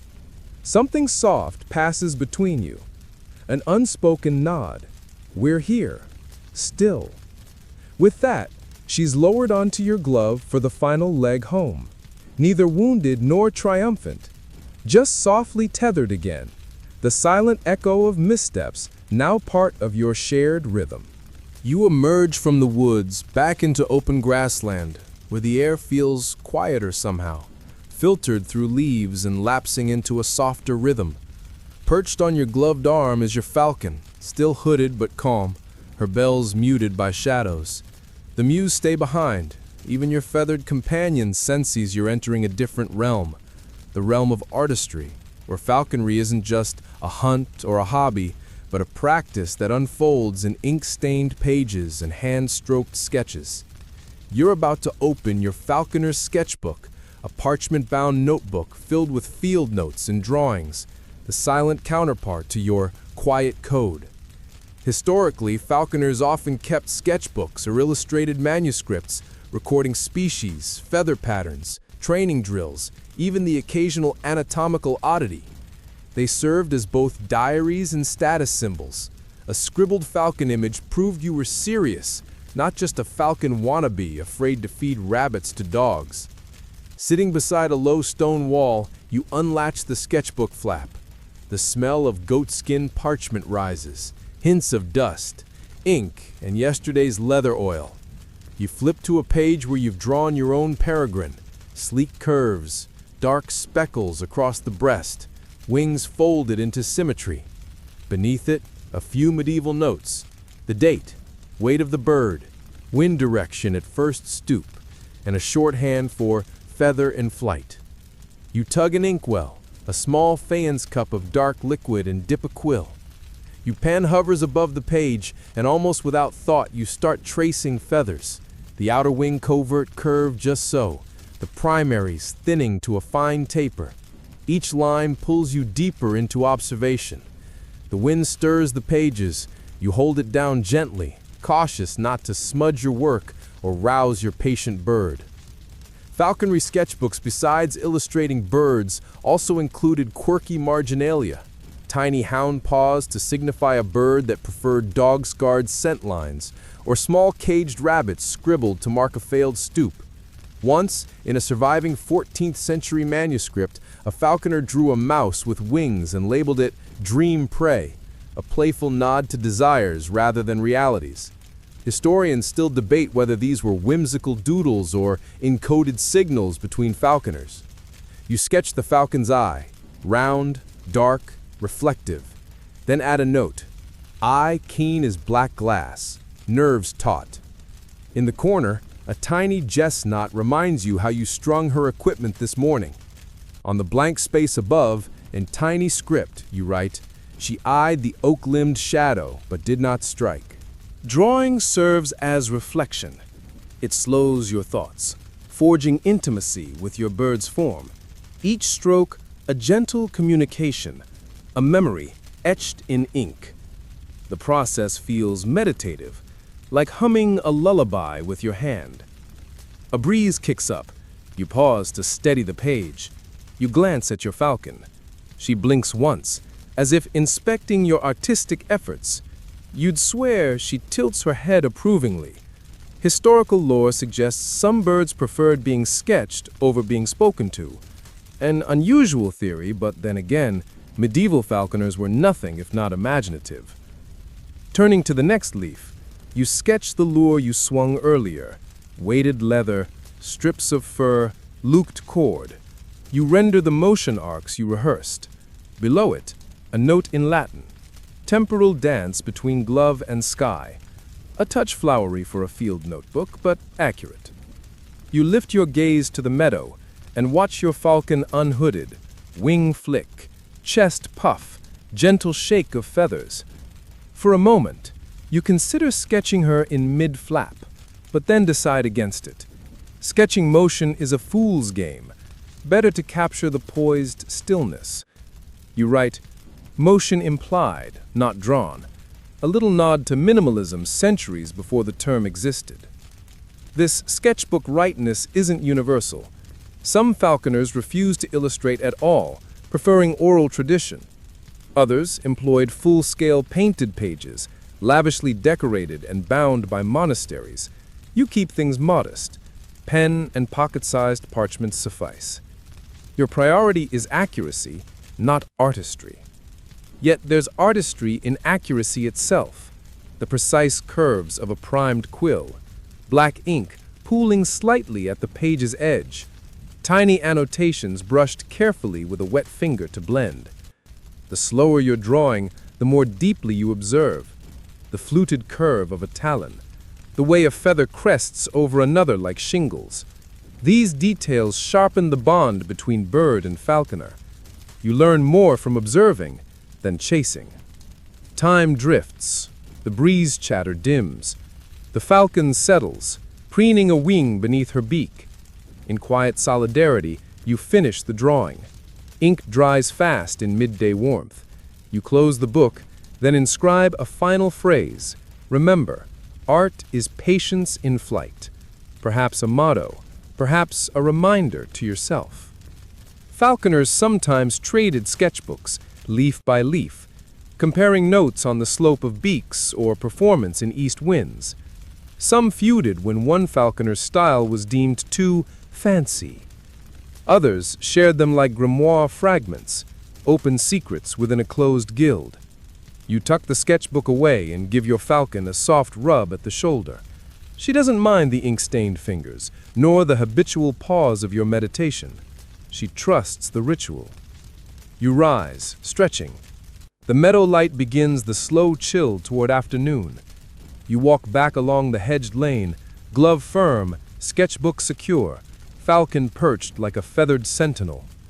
Drawing falcons in ink may seem quaint to modern minds, but the act itself was a bridge between two beings, human and raptor, both accustomed to measured breaths and gentle patience. The pages may yellow, be spilled on by ale or splattered by passing pigeons, but they carry history, your quiet tribute to a creature that taught you stillness, demanded respect, and rewarded with shared flight. And perhaps, somewhere in another place and time, a medieval falconer scrawled much the same lines, dipped quill into ink, and offered a silent thank you to a bird that whispered back in feathers and wind. Dusk settles across the fields like an invitation to linger. The air hums faintly with insects, and a thin ribbon of smoke from a distant hearth curls skyward. You walk slowly, your cloak brushing tall grasses, falcon perched lightly on your glove. Yesterday's lessons echo in muscle memory, handles, hoods, jesses. But today holds something different, the necessity of care, not just technique, for your feathered friend. You reach the edge of a shaded grove beside a narrow stream. Its cool breath draws you in. Here, you've arranged an improvised aviary, a circle of low brushwood fences lined with soft straw. This secluded nook offers privacy and calm, a perfect spot to tend to your falcon's body after long flights and meals. You carefully unhood her, releasing her world into bright evening light. She blinks, lifts a wing, and stretches, each feather unfolding like silk. You sink to one knee, watching her movements absorb tension from muscles and tendons. She's well fed, but showing the subtle strain of recent flights, a chipped feather, a tired claw. A small pouch in your belt contains unguent, an herbal salve learned from old Arabic manuscripts, a soothing blend of olive oil, crushed myrrh, and a hint of rose water. You work carefully, massaging varnished leather gloves into a second skin over your own, then apply the ointment to the falcon's feet, rubbing it into the small cracks where grit sneaks in. She tolerates it. You've earned that silent compliance, so each touch counts. In medieval falconry, such tending to injury, illness, and feather rot was vital. Falconers were their birds' vets, treating broken quills like precious carvings, swabbing foul injuries with poultices of rue or mint, sometimes reciting prayers or whispered formulas as though healing required words as well as ointments. The mews were little clinics as much as training grounds. You inspect every talon with reverent care. One claw bears a slight nick, nothing severe, but falcons walk on that razor edge. Even a hairline crack can spiral into weakness mid-flight. With a steady stitch, you gently raft the break, wrapping a fine linen cloth around it to encourage natural healing. The falcon shifts slightly, but remains still, a shared breath of patience. Nearby, you scrub and replace the straw bedding, wash the feeding bowl, check the jesses for fraying. Admin rituals as essential as any doctor's rounding. In more extreme cases, a falconer might bandage a wing or set a broken bone.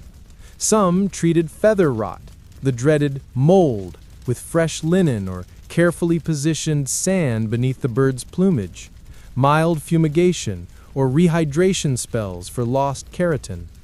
Historians still argue how widespread these remedies were, but surviving fragments of leather-bound notes suggest many falconers learned medicine by necessity, healing their charges or watching them perish. Tonight, though, your falcon's illness is minor, a few sand-rubbed scabs on her toes, a need for feather maintenance. You carefully realign a dislodged strand, smoothing it toward protection. Her breathing is calm, her trust secure. You lean back and watch her preen, joining each plume, aligning each barb with careful precision. It is a ritual in itself, self-care learned through wing and world. You imagine medieval falconers kneeling beside the muse, candles flickering, cleaning beaks, applying salves under star-quiet skies. The bond between human and bird deepens most during these moments of quiet compassion. The sun dips lower, then disappears, leaving a soft palette of lavender sky. You rehood your falcon slowly, reducing sight and thought as night arrives. The occult flap closes like an embrace, gentle, assuring, protective. You rise, securing her to the perch in softly coiled jesses. Bag your medical kit and unused ointment. Your falcon settles into straw, silent and contained, knowing she's safe for tonight. As you walk away, the weight of your glove is lighter, light with completion. You feel integrated into a cycle of care that blends history, compassion, and necessity. Falconry isn't just grandeur or showmanship, it's healing, tending to a creature of instinct with patience, precision, and respect. Above, the first stars shimmer. Somewhere behind the woods, farms close hearths, and owls begin to call. Below, your falcon rests secure, tended, and ready for tomorrow's quiet flight. The dawn light here is cooler than yesterday, soft, pale, whispering its greeting through leaves. Your falcon remains snug in the mews, gently huddled beneath her hood as you finish cleaning last night's bedding. Today, you prepare for something deeper than flight or companionship. Today, you prepare for trial by talon, the moment when your bird decides whether your authority matters at all. You step outside the mews into a quiet clearing. There's no audience, no court, no grand stage, just you, the earth, and the wide sweep of sky. This is where control and the illusion of it is tested. You don your leather glove, fingers snug yet flexible. The falcon shifts on her perch, her feathered form still beneath the hood. You lift the hood carefully, she blinks, turning her head. You feel the weight settle. It's time. You extend your arm. Your bird takes it, talons sinking with practiced calm. You take a breath. You've done this thousands of times, or maybe only a few dozen, though each feels like 1,000. Your heart beats evenly. Your breathing matches her silent rhythm. You carry a lure, soft leather shape, strips of fur dangling like promises. You flick it once, twice, then with a looped flourish and a soft, coaxing whistle, you send the falcon aloft. She arcs into the sky, climbing higher than before, and the air trembles. From your wrist, your eyes follow every beat of her wings. You can almost count the movements. Each flap carries potential unpredictability, every feather a subtle source of desire or revolt. Falcons choose, always. They weigh your call, that silent code of gestures, against the wild instinct thrumming in their veins. She hesitates mid-flight. Maybe she smells something, not the lure, but something old, prey, altitude, or just freedom. You watch, fold silent. In that pause, fleeting and infinite, you face the question, can you trust her to care about you at all? The falcon dives. Toward the leather lure? A half-turn, a spiral, a flight toward the horizon? Your breath catches. Then, with fierce clarity, she turns back, straight as a feathered arrow. You hold your arm steady. She stoops, talons extended, wind tearing at wings and cape alike, and strikes the lure with precision so sharp it's almost cruel.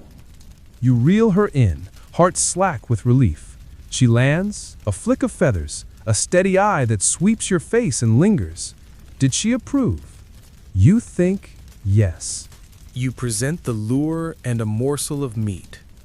She takes it and immediately drops it, landing beside you on your glove, talon curled tightly. a singular moment of acceptance, solid and full of weight. Today your falcon has tested you, and you have passed, but every day holds another trial. This is the nature of your partnership, a constant dance on the sharp edge of autonomy and surrender. Some birds lose faith after a bad fall, illness or betrayal, a dropped meal, a fearful shout, a harsh jolt that unsettles trust. Then they become strangers in your hand. Others remain steady. They remember the rhythm, the silent language, the patient offering of trust the size of the sky. You secure her jesses, slipping the tether onto the glove. She stands calm, breathing low. You gently scratch behind her ear, a small reward, a silent acknowledgement, a touch that carries both apology and praise.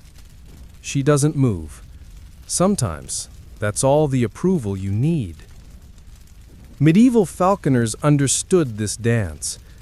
There are accounts of birds perched placidly through storms, refusing flight unless their humans proved composed in chaos, and of others who balked at the slightest misstep, a quiver of hand, a shift of emotion, and demanded return to the wild. You release your falcon back to rest. Her hood covers her world again. You wash your glove, check the lure, tighten the jesses. The sun rises visibly now, warming your shoulders. You feel it in your bones, that light certainty that you've passed today's trial. But tomorrow? Tomorrow there will be another.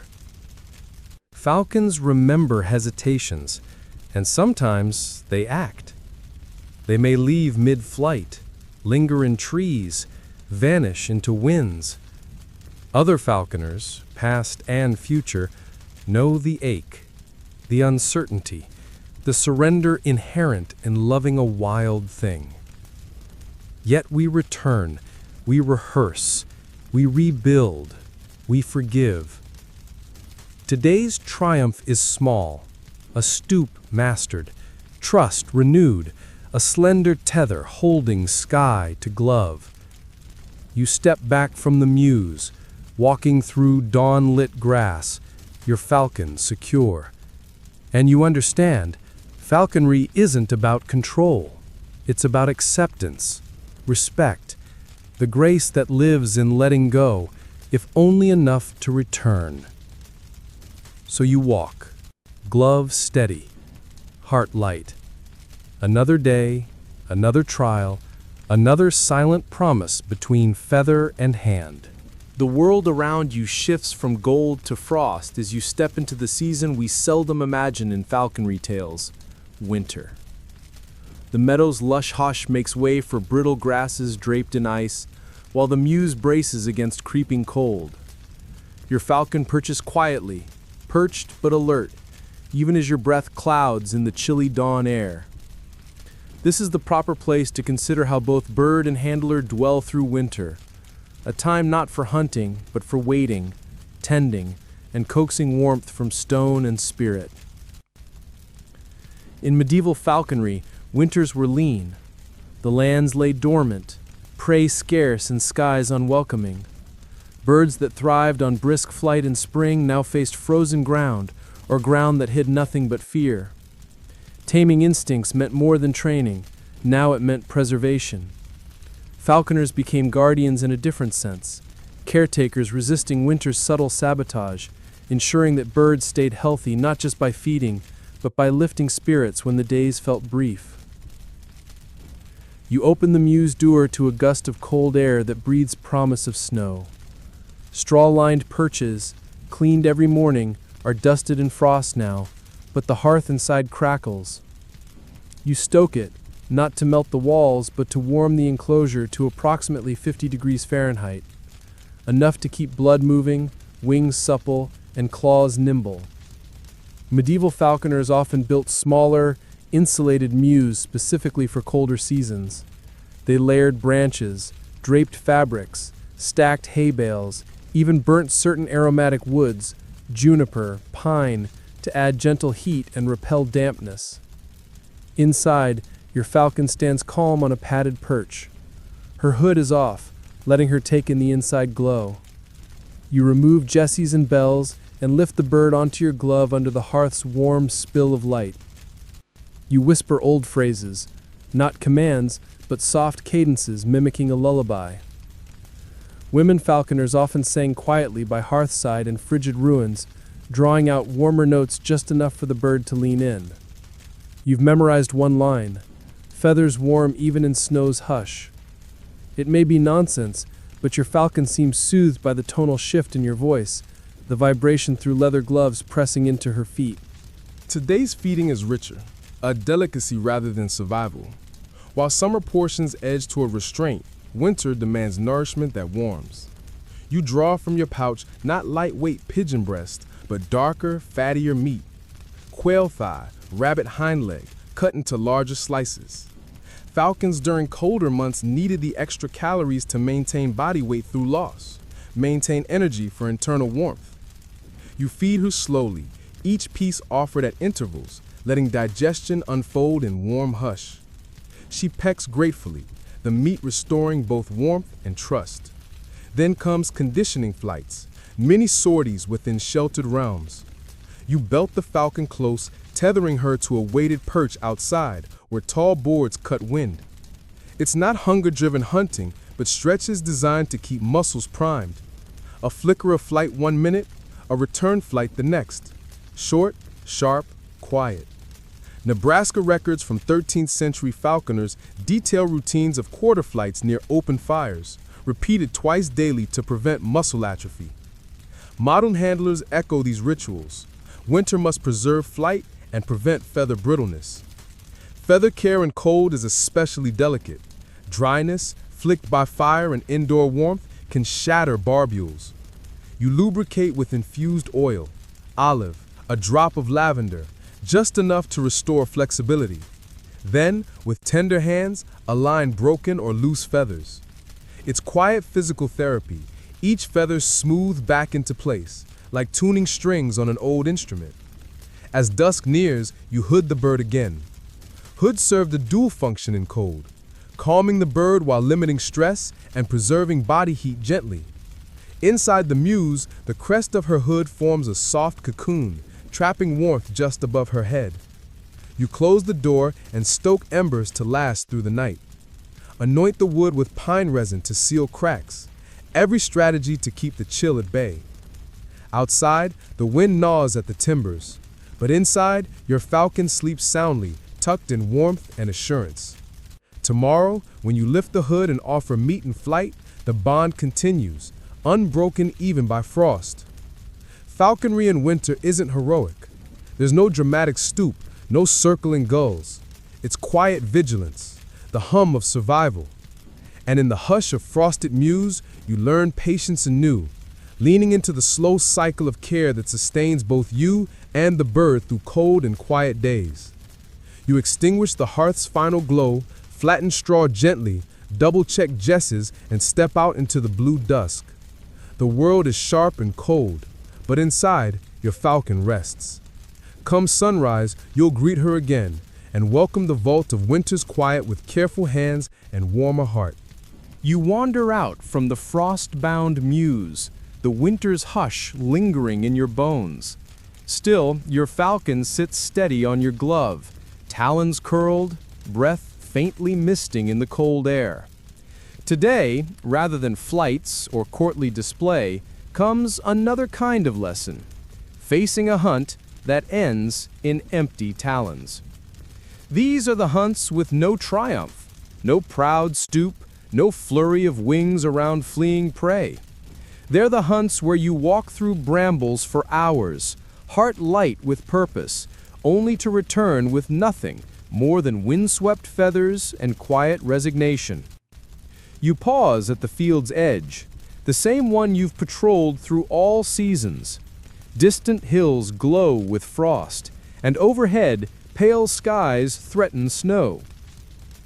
You unhood your falcon, letting her eyes wander, steady but alert. You lift the lure, swing it gently in the familiar arc, but hold your breath, not for performance, but for possibility. Because some days, even the best trained falcons ignore the lure. Their eyes follow the tail of a drifting leaf or the flick of a distant crow. Their instincts override almost everything, but control, trust, and patience. When that happens, the catch doesn't matter.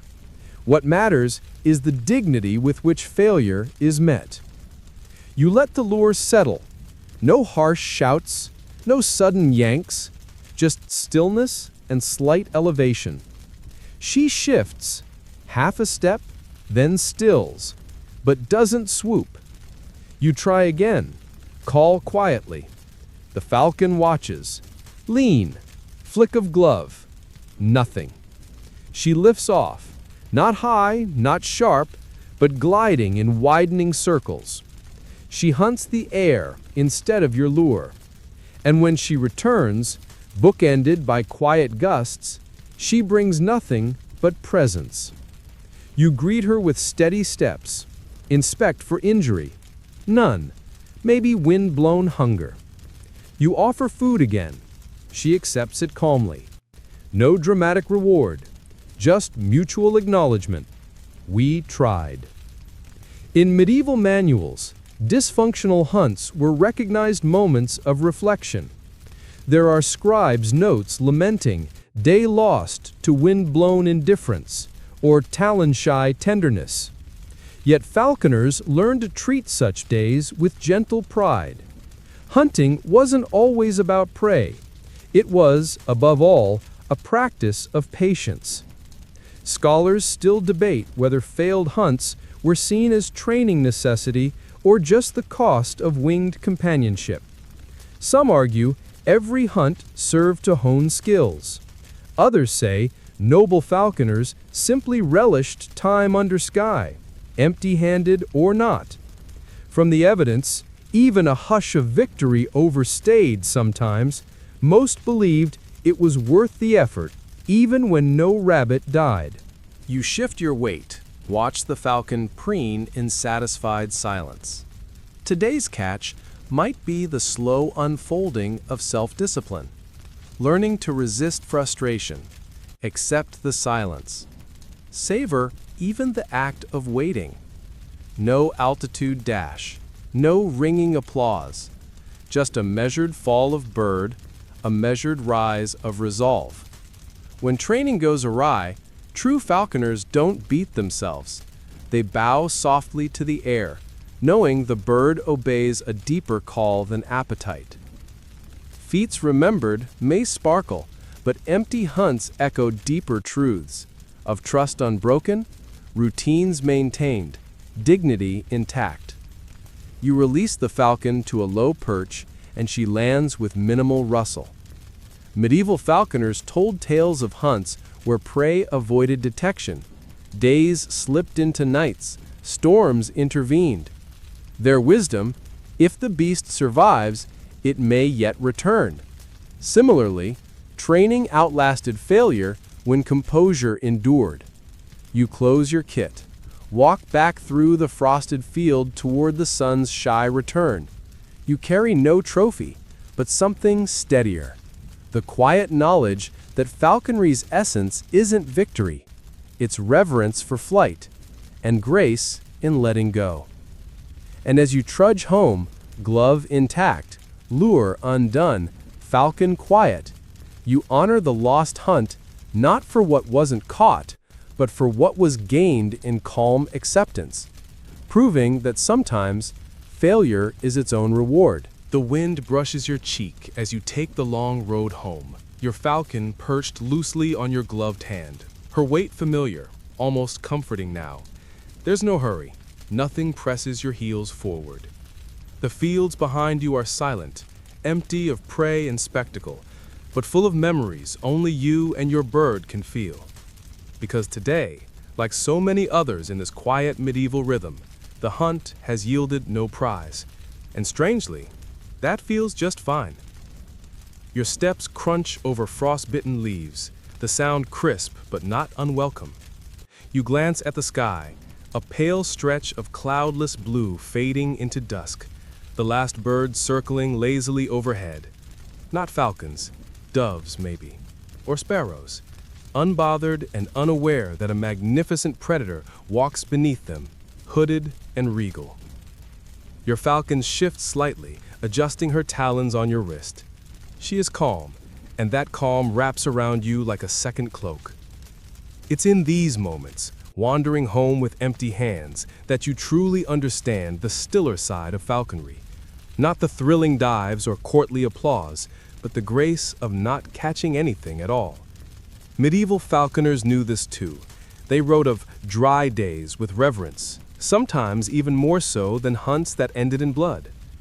Because dry days reminded them that their birds were not tools, but creatures of instinct, mystery, and mood. You remember a story passed down in soft voices beside a mews, a noblewoman cloaked in fur who would spend whole winters riding with her white gyrfalcon, never loosing it once, just riding, hooded bird on gloved hand, the two of them content in the silence. Was it a form of meditation, an act of defiance against the hunt, or just a shared ritual between companions who needed nothing from each other but presence? Historians still argue whether falconry's social value came more from its utility as a hunting tool or its symbolism of control and prestige. Some say that a falcon's mere presence on the wrist was enough to declare power. Others insist that without flight, the bird was only a prop. But you, walking this quiet road, feel no need to prove anything. Your falcon is here, and that is enough. You reach into your pouch and withdraw a small piece of meat, just enough to remind her that she's done well, even if nothing was caught. She accepts it with a quick motion, then wipes her beak on your glove, the way they always do. Efficient, almost fastidious. Another ancient falconer's trick comes to mind, placing scented herbs on the glove, rosemary perhaps, to mix with the meat's aroma. Not for the falcon's benefit, but for your own. A touch of familiarity in the hand that feeds. As you sit, a memory surfaces. The old manual you once read, frayed at the edges, where some anonymous monk falconer had scribbled in the margins. The bird flies for herself. You are merely the perch. A gentle reminder that no matter how skilled you think you are, the falcon will always be wild, even in stillness. You laugh softly. Your falcon tilts her head, perhaps sensing the shift in tone. You stroke the nape of her neck, slow and deliberate. There's no need to rush the walk home. The hearth can wait. The mews will still be warm. The only thing that matters now is this: two beings, sitting in the golden quiet, saying nothing, needing nothing. And isn't that a kind of success? Isn't that perhaps the secret that the flashier moments of falconry obscure? You rise eventually, slowly, your joints protesting just a bit. The falcon hops once, then settles. You walk on, past frost-dusted shrubs and under arching branches. The world turns darker, but not yet black. One more hill, one more field. Then the mews will come into view. And tonight, when you finally tuck your falcon into her place, smoothing the straw, checking the perch, slipping the hood gently over her eyes, she will not be praised or punished. She will simply be. And you too will simply be. Because falconry is not about dominance, or even discipline. It's about the deep, quiet bond that forms when you ask nothing and give everything. A kind of trust that doesn't shout or stoop. One that waits and listens and walks home even when the pouch is empty. So you step through the door of the mews and the warmth greets you. You hang your glove. You turn back to the bird. She stares at you one last time, just before the hood closes. And in that moment, there is no failure, no lack, no disappointment, just silence and understanding. You rise before dawn, sleeves brushed with dew, and your falcon stirs at the soft creak of your gloves sliding into place. Today is neither a day for training nor for public show. It's something quieter, a farewell. For every bird you've tethered to each measured step, one day comes like the final verse of a poem, when you must choose to let go, to send your falcon into the wind, unknown, free from leather, partner only to the sky. You step into the pale gray morning, claws and jesses silent under straw. The first light finds the muse ashen and solemn. Your falcon watches from her low perch, head tilting to catch your silhouette. She knows today will be different. You can see it in her stillness. The pact you've nurtured since first manning is about to shift forever. Outside, the air smells of frost and quiet promise. You walk to the high stone wall backing the meadow where long grasses cling to the chill. You lift the hood for the last time, letting her eyes drink in the soft horizon. She blinks, feathers ruffling. Before she was a performance, a companion. Now she's a radiant, untethered possibility. In falconry manuals, the concept of release is rarely elaborated upon, yet it carried its own ancient weight. Some treatises mention falcons being given to the wind when aged or infirm, no longer suited for hunts. Others note ceremonies where birds once trained are set free at monarchs' funerals, their departure marking both sorrow and release. Historians still debate whether such acts were symbolic or survival-driven. Either way, releasing a falcon was never taken lightly. You kneel, tapping the glove where she stands poised. There are no bells today, no jest dangling to betray your presence. You tie off the line discreetly and tuck the leather aside.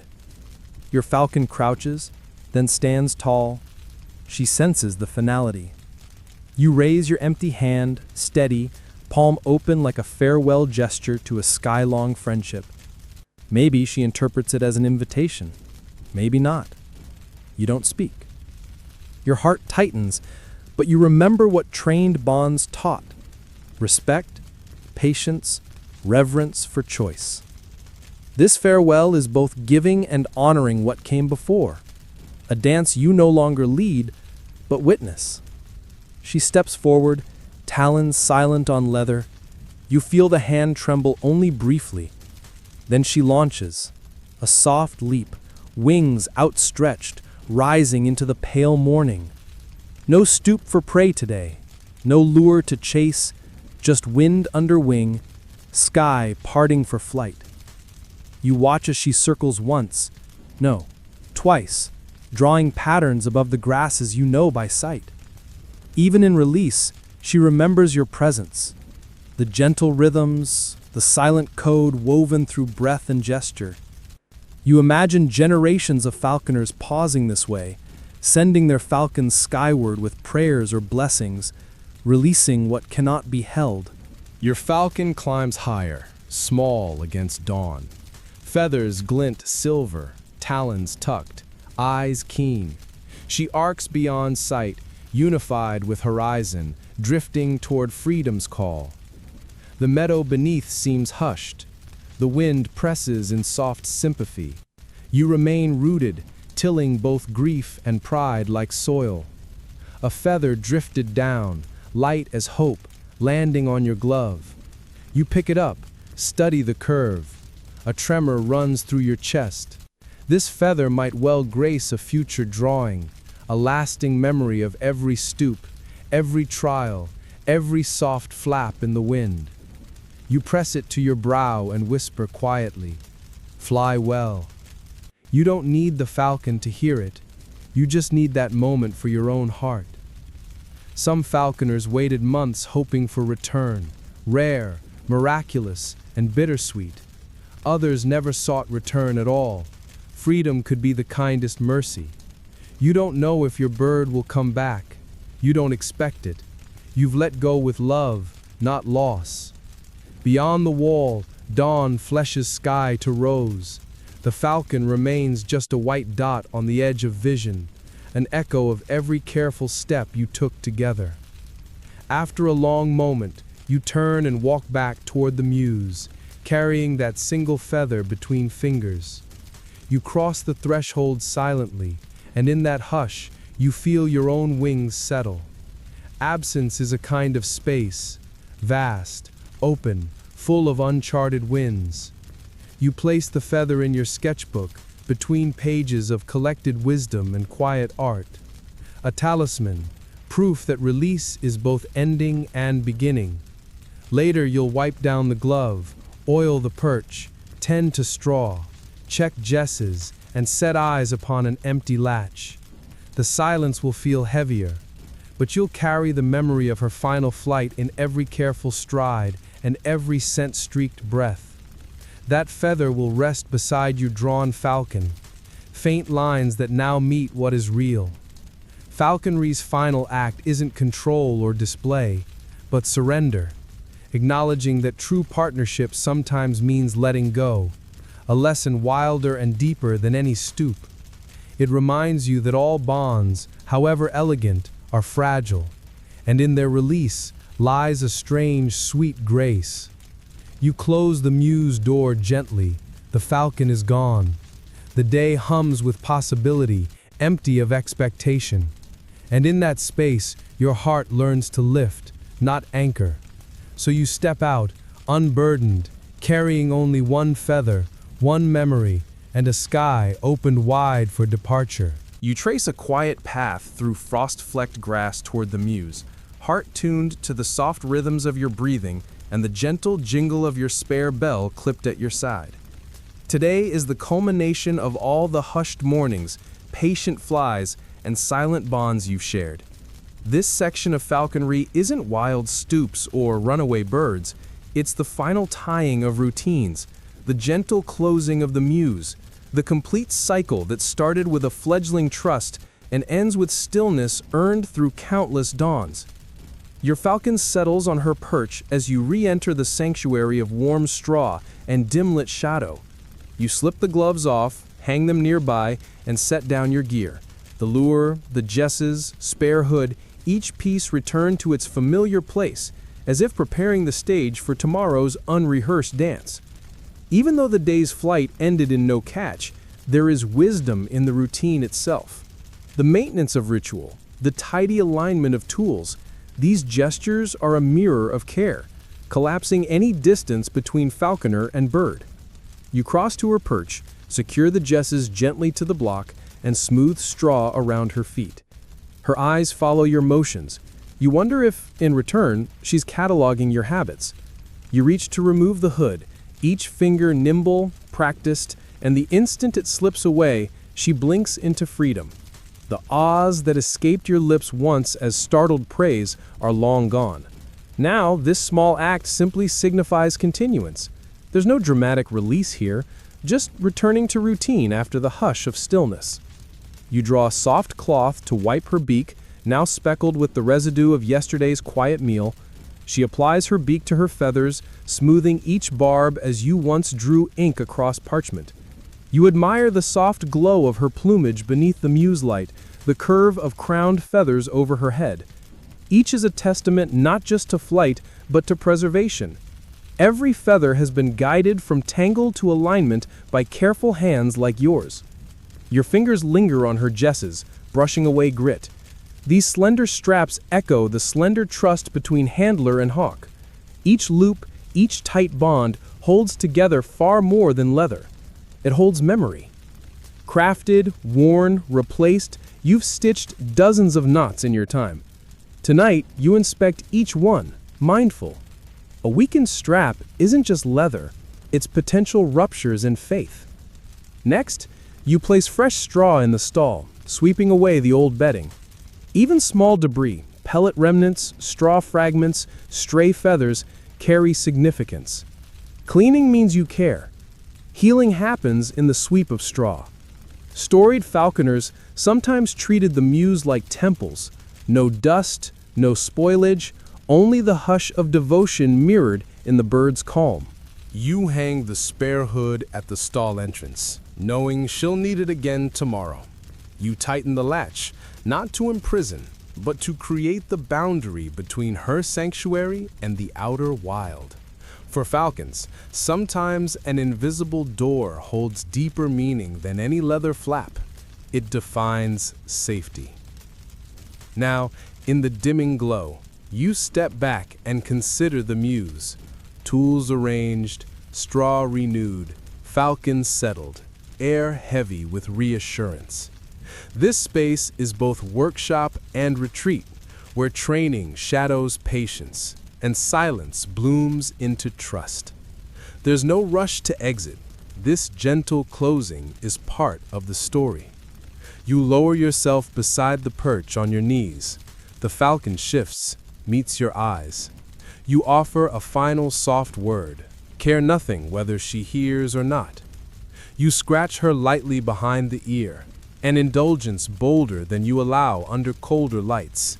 Her feathers ruffle under your fingers, and you close your own eyes, savoring the moment. Shared breath, shared stillness, closed chapter.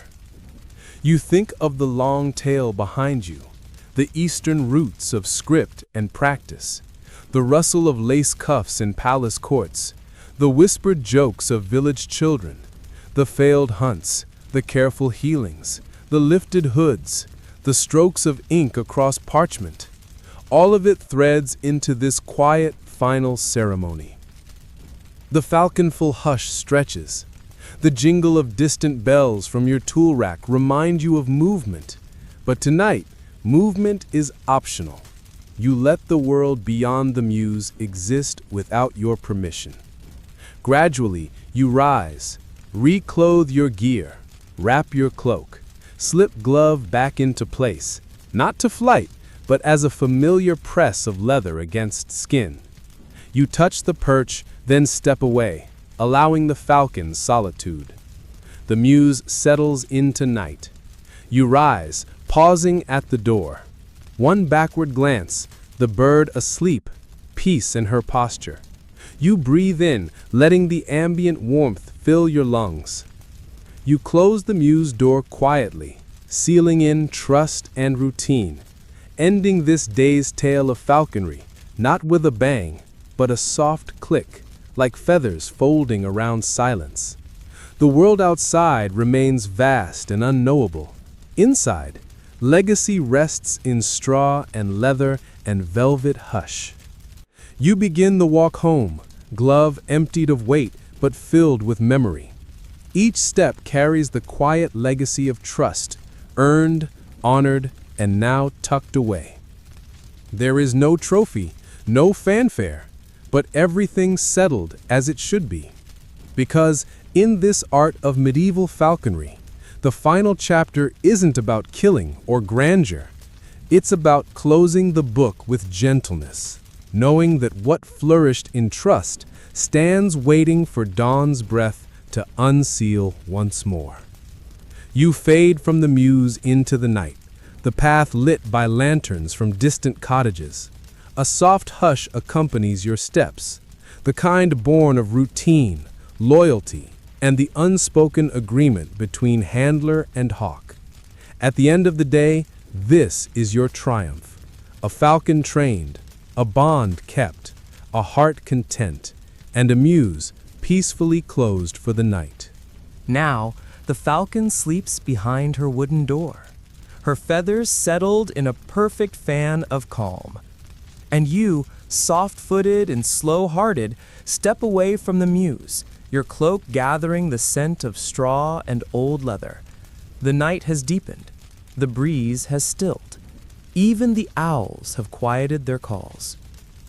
You take one last look at the stars, a scattered hush of silver above your head, and feel the weight of this long, quiet day begin to melt from your shoulders. The path home is soft beneath your feet. Your gloves are tucked under your arm, still warm from her perch. There is nothing left to prove, nothing left to polish or prepare, only peace and rest. Each step feels slower now, the kind of slow that tells your body you're safe, you've done enough, you can rest.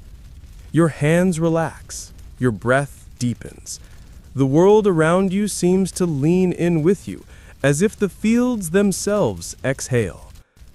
By the time you reach the threshold of your home, the door already knows to open quietly. Inside, the glow of embers waits in the hearth, and the chair by the window invites you to sit, not for work, not for reflection, but for stillness.